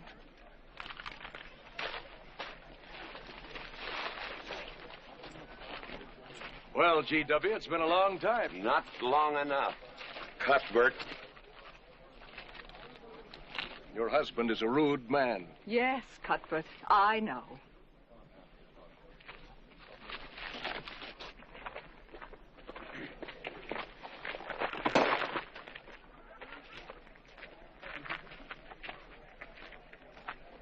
Where you want the Indians, Mr. McLintock? Mr. McLintock is not running this hearing. Sergeant, seat those Indians. Yes. Gentlemen, be seated. You know, the whole tribe here want to come into town. Proceed, Lieutenant. This hearing is now in session. Governor Cuthbert Humphreys presiding. Good luck, Daddy. Afraid it's a packed court. Government Edict number 826 has ordered that the Comanche Nation be transferred from their present reservation to Fort Sill. It is the government's claim, as filed by Indian Agent Agard, that these chiefs, after being released from prison by a kindly government, did then rouse and incite defiance among the tribe against said order. It seems, gentlemen, that although some of these chiefs speak English, Chief Puma is quite at home in our language, they have chosen Mr. McLintock to be their spokesman. I speak for the Comanche. Or rather, I offer this translation. Proceed, Mr. McLintock.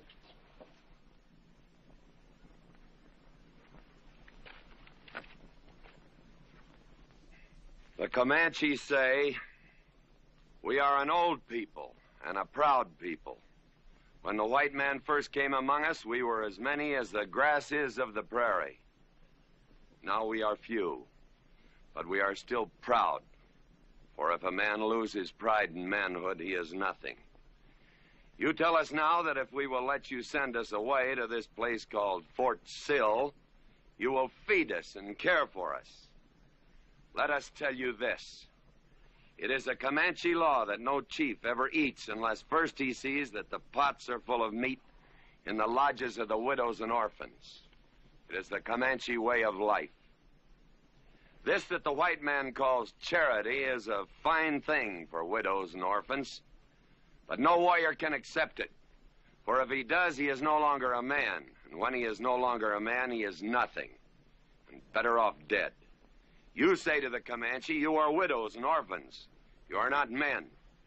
And we, the Comanche, say we would rather be dead. It will not be a remembered fight when you kill us, because we are few now and have few weapons. But we will fight, and we will die Comanche. Thank you, Big McLintock. Am I to gather that Comanche defy the government of the United States? Yes, you may gather that the Comanche defy the United States government, or at least this commission. Gentlemen,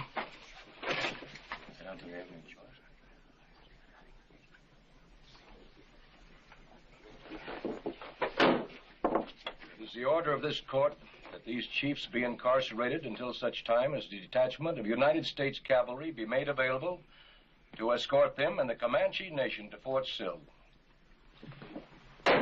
This court is adjourned. Oh, McLintock!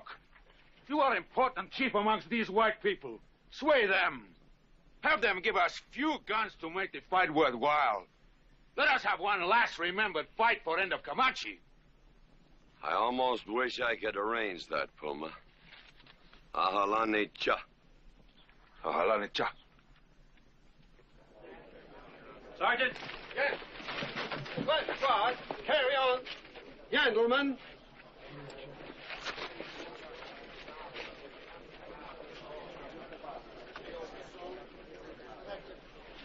It's sad, these changing times. It isn't the times that are changing, Mama.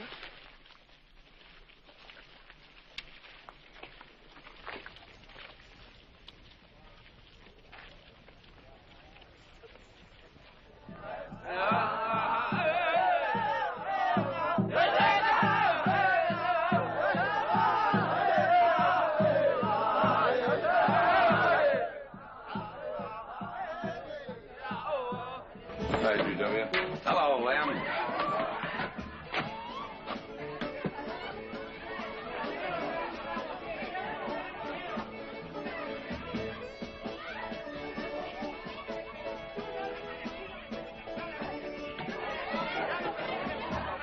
Bunny? Oh, howdy, McLintock. I figured you'd be belly down drunk by now. I've been doing some drinking, Bunny. Is that boxcar still on the siding? Well, sure, but... But what? I don't like it. You don't, eh?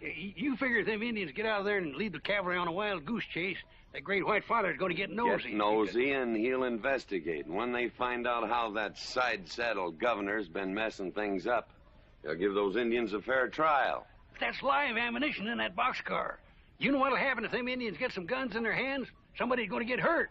Is Puma's word good enough for you? Well, I don't... McLintock, you got yourself a partner. Leave me out of this. Hey, McLintock. Good night, Bunny. Good night, Governor. There is the Katie with her light red hair, sweet as the roses on a summer air. I'll find her somewhere while the moon is high, and tell her that I love her, and I'll love her till I die. Katie Gilhooly, young master's home. Katie, Catherine Gilhooly McLintock, where's the woman of the house? Mr. McLintock. Oh, there you are. Mrs. Warren. Oh, good evening. I waited up for you, Mr. McLintock. Oh, how nice. I want to talk to you about something. Delighted. 309 times straight. I beg your pardon? 309 times straight without a miss. Gotta be a record. I suppose so. Now, Mr. McLintock, what I wanted to say... 2 pound Stetson, 6-inch brim, 53 feet in the air. It's gotta be a record. I'm sure it is, but the reason I waited up... Dammit, woman, can't you hold that glass still? Of course, sir. Now, down the hatch to my world's record. Down the hatch. Yes, sir.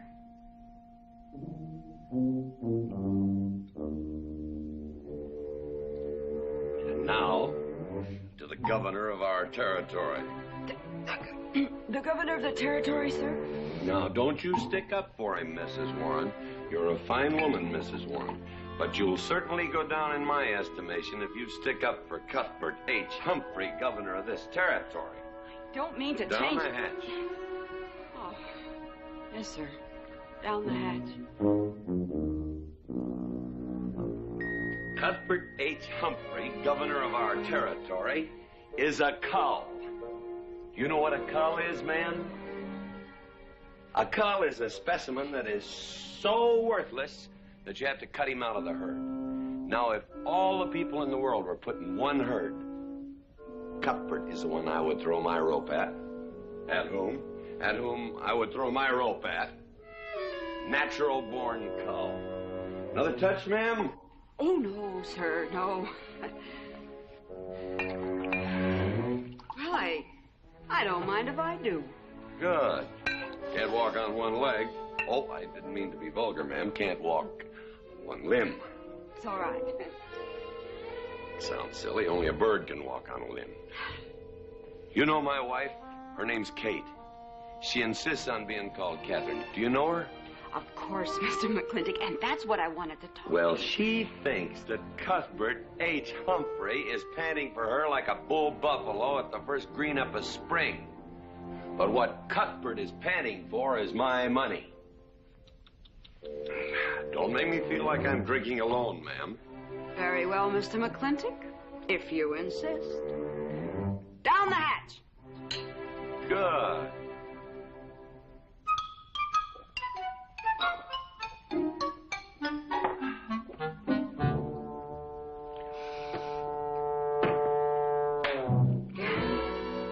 Mr. McLintock, I have something very important to say to you. Very important. have to wait till the morning. Toodle. Oh, it's all right. It's all right. Betty, bye-bye.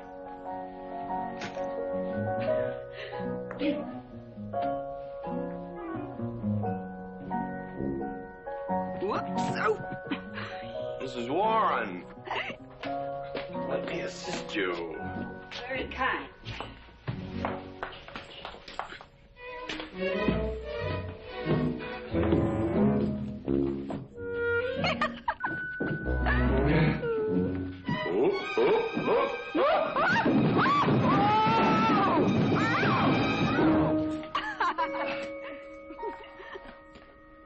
Whoops. What's going on here? Now, Catherine, are you going to believe what you see or what I tell you? Mrs. McLintock, hope you won't misunderstand. It's the first 100 women sitting on his lap that I misunderstood. Number 101 is quite simple. Now, G.W. McLintock, I have He's gone to sleep. Just when I know exactly what I want to say to him, he goes to sleep. I waited up to talk to Mr. McLintock. I wanted to tell him I was quitting. You see, Sheriff Lord has asked me to marry him, and... Oh, congratulations. I don't want to seem prudish, but if you are going to marry Sheriff Lord, it seems to me that you're sitting on the wrong man's lap.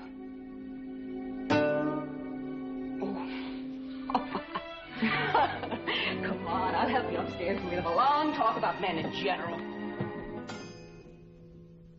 Ladies, one moment.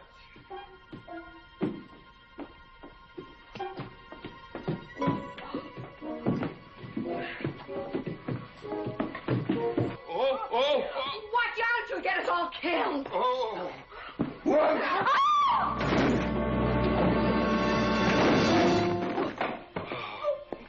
Wait a minute, ladies, till I catch my breath, and I'll get you up those stairs as sure as my name is George Washington McLintock.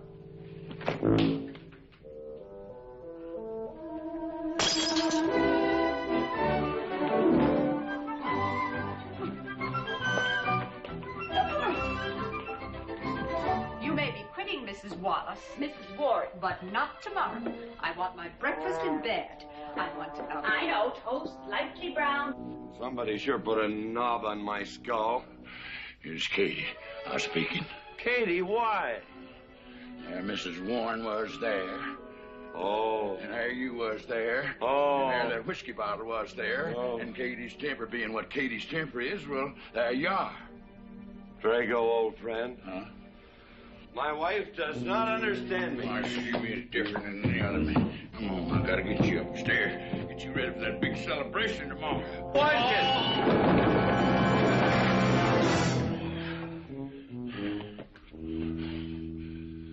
Drago, I am sleeping in the den.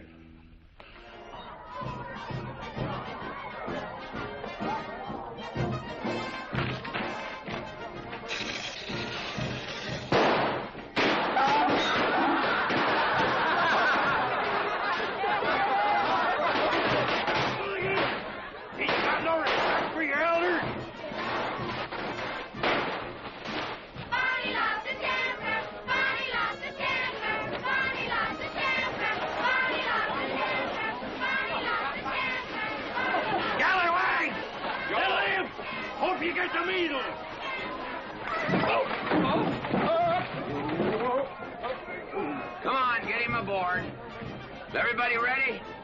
Man in number 5 needs a flank set. Get him one. Let us know when you're ready. Ladies and gentlemen, it is my honor to present to you the governor of our territory, Cuthbert H. Humphreys. Thank you, Mayor. My friends and citizens of this great territory, this is the 9th consecutive year It has been my privilege and my pleasure to inaugurate the McLintock 4th of July celebration. Now, the first event will be the wild horse race. But before I fire this shot to start the event, I would like to say a few modest words regarding my stewardship of this great territory.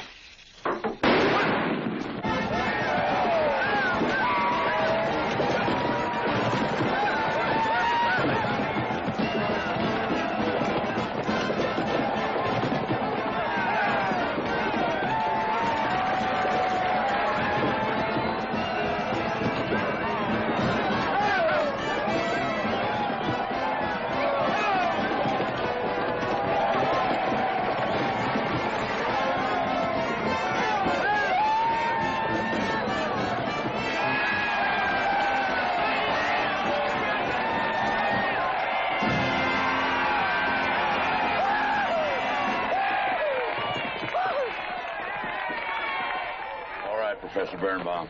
Gentlemen. Sheriff, here's your horse.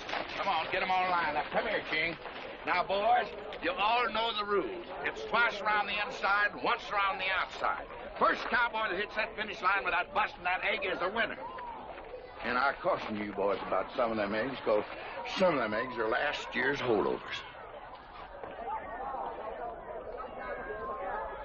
All right, mount up.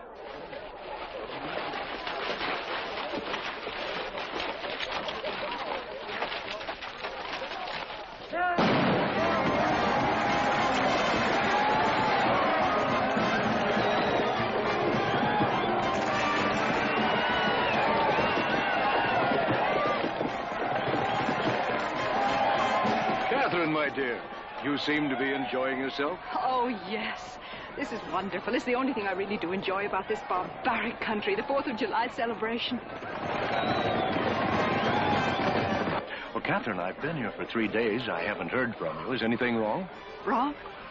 Well, I just hope that it hasn't been necessary for you to say anything to G.W. What are you talking about? Well, Catherine, you see, I'm in a rather delicate position, being governor of the territory and all. I just hope you haven't found it necessary to say anything about... About what? About you and me.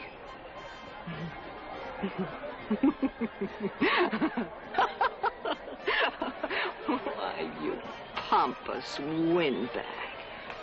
Do you think that you're the only man who's ever tried to play patty fingers with me, who's ever tried to lure me into the moonlight?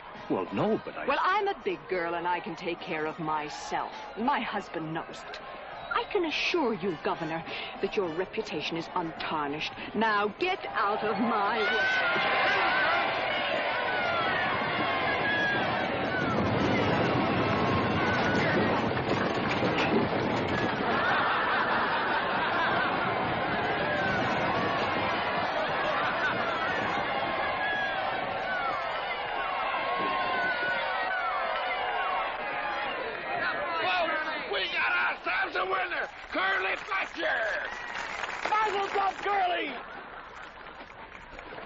Give me the egg.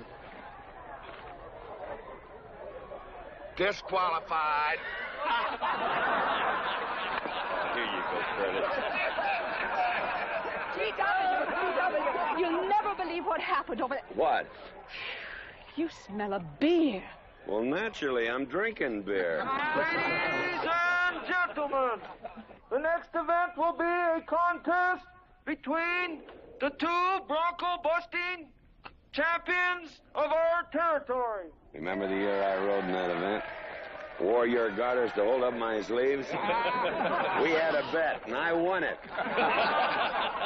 George Washington McLintock, you are a very crude man. Well, I guess so, but that was a rough horse, like to jarred my insides loose. But it was worth it. 3 beers.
guess so.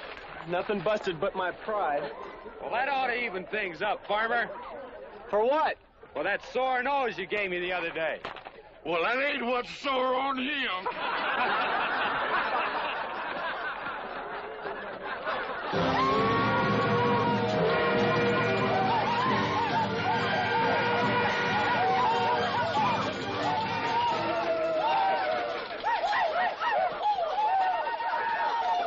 The closing event is the cop pony race.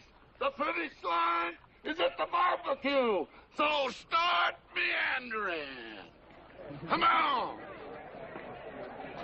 Now, what is that, false courage?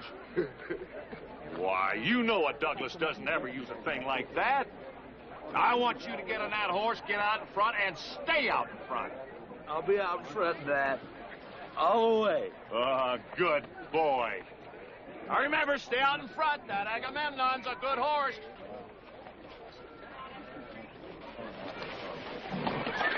Oh, Agamemnon.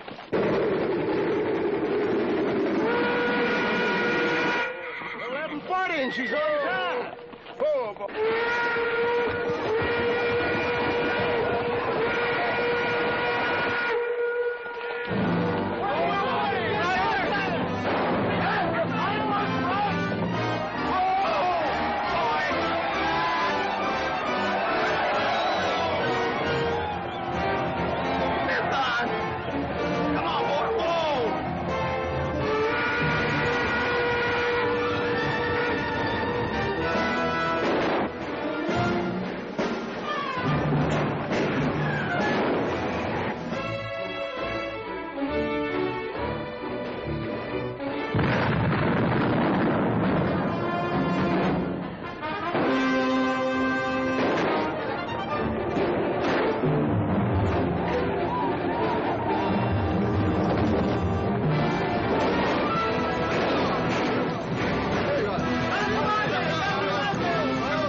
whose idea was this stunt? God doggone it, they're my real book.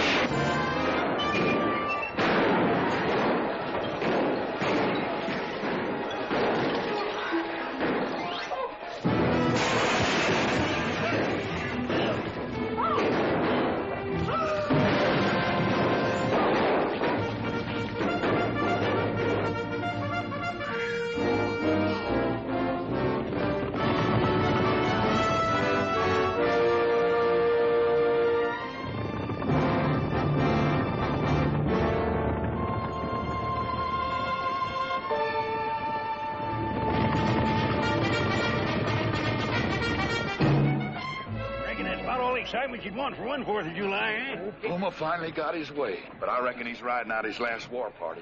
He won't get very far. But one thing still has me puzzled. Where did they get the guns? I was wondering the same thing. My kidney's been bothering me. Funny? GW!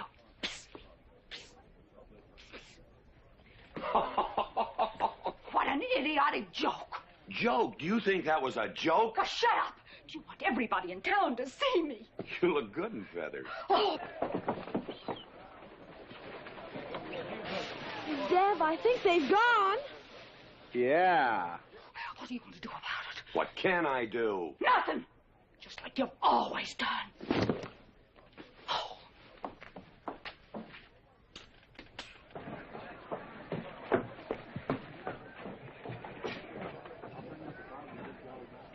How long, GW?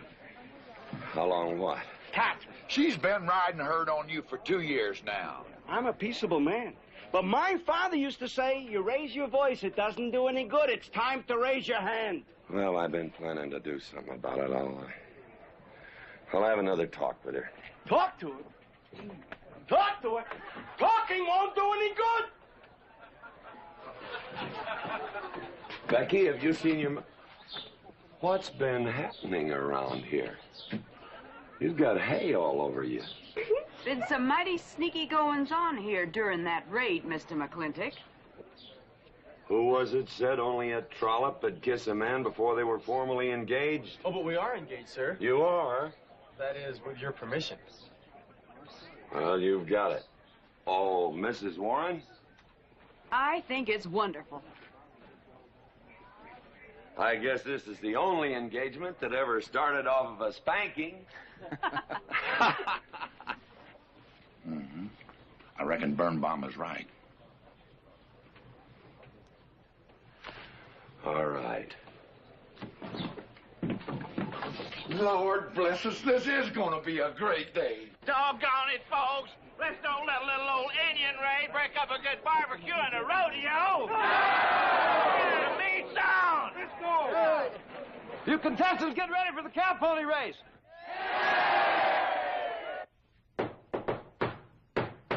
Who is it? It's me. Let me in. Not now. Are you insane? I want to talk to you. It'll have to wait. I've taken all I'm going to take from you. You are insane. You are going to tell me why you packed up, picked up, and walked out on me. 2 years ago, you remember, you came home from Denver with lipstick all over your...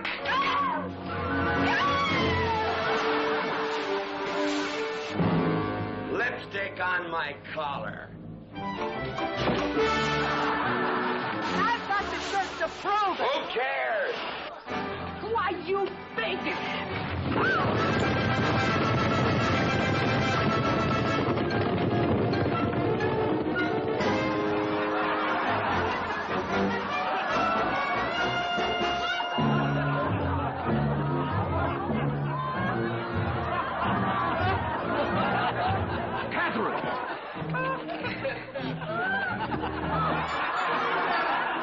GW, you are a ruffian. Cuthbert, you are right.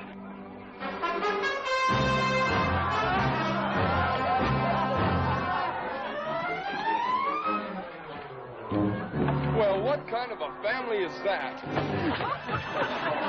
The best. And major, son. Who won the race? Who cares, Bigheart? History's being made.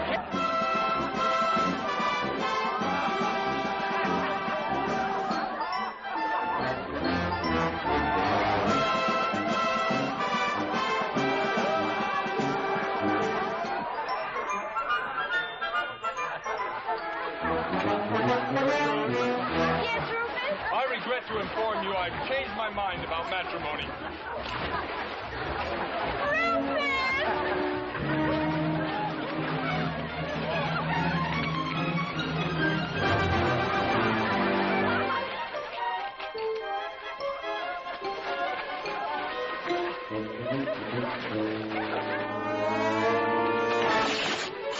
Hey, Mrs. McLintock!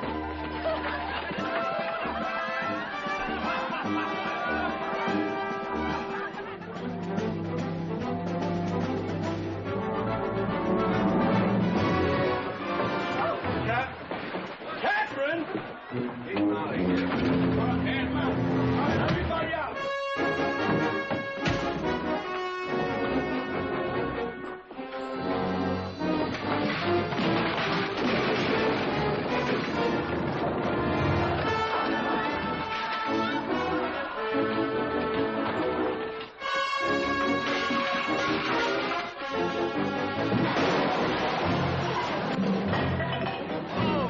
Looks like GW's buying out the whole store. I'm afraid you're right.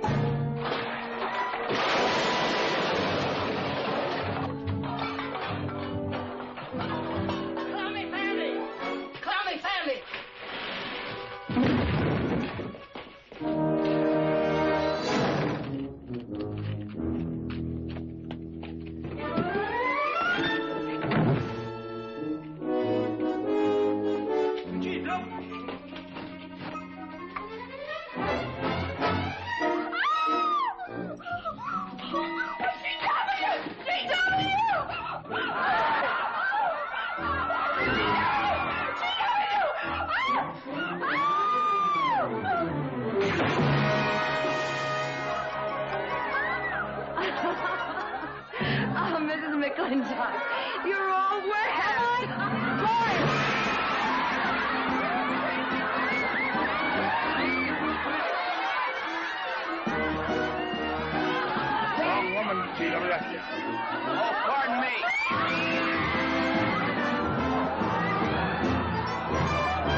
GW style.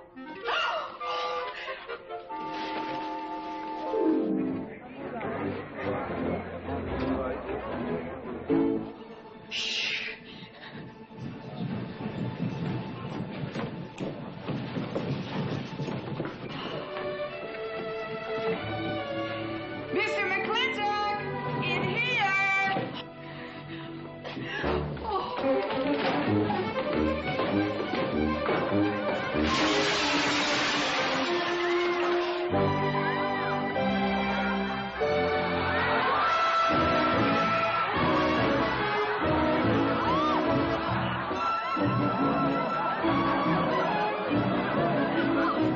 If I ever get through this humiliation, you'll rue the day you ever met me. Oh, Billy Aiken, fight all you want. It won't do you any good. You've been digging those burrs into me for 2 years. Now you're going to get your comeuppance. Thanks. My father would be proud of you. Now make him prouder.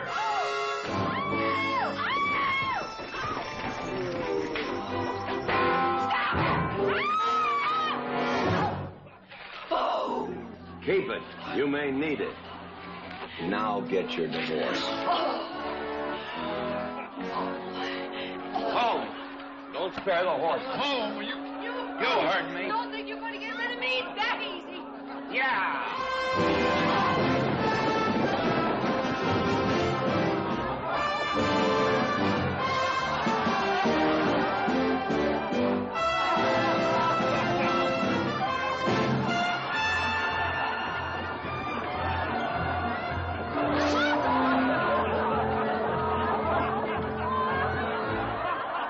No more living in the capital? No.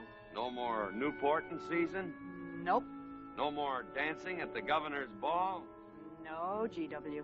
Happy days!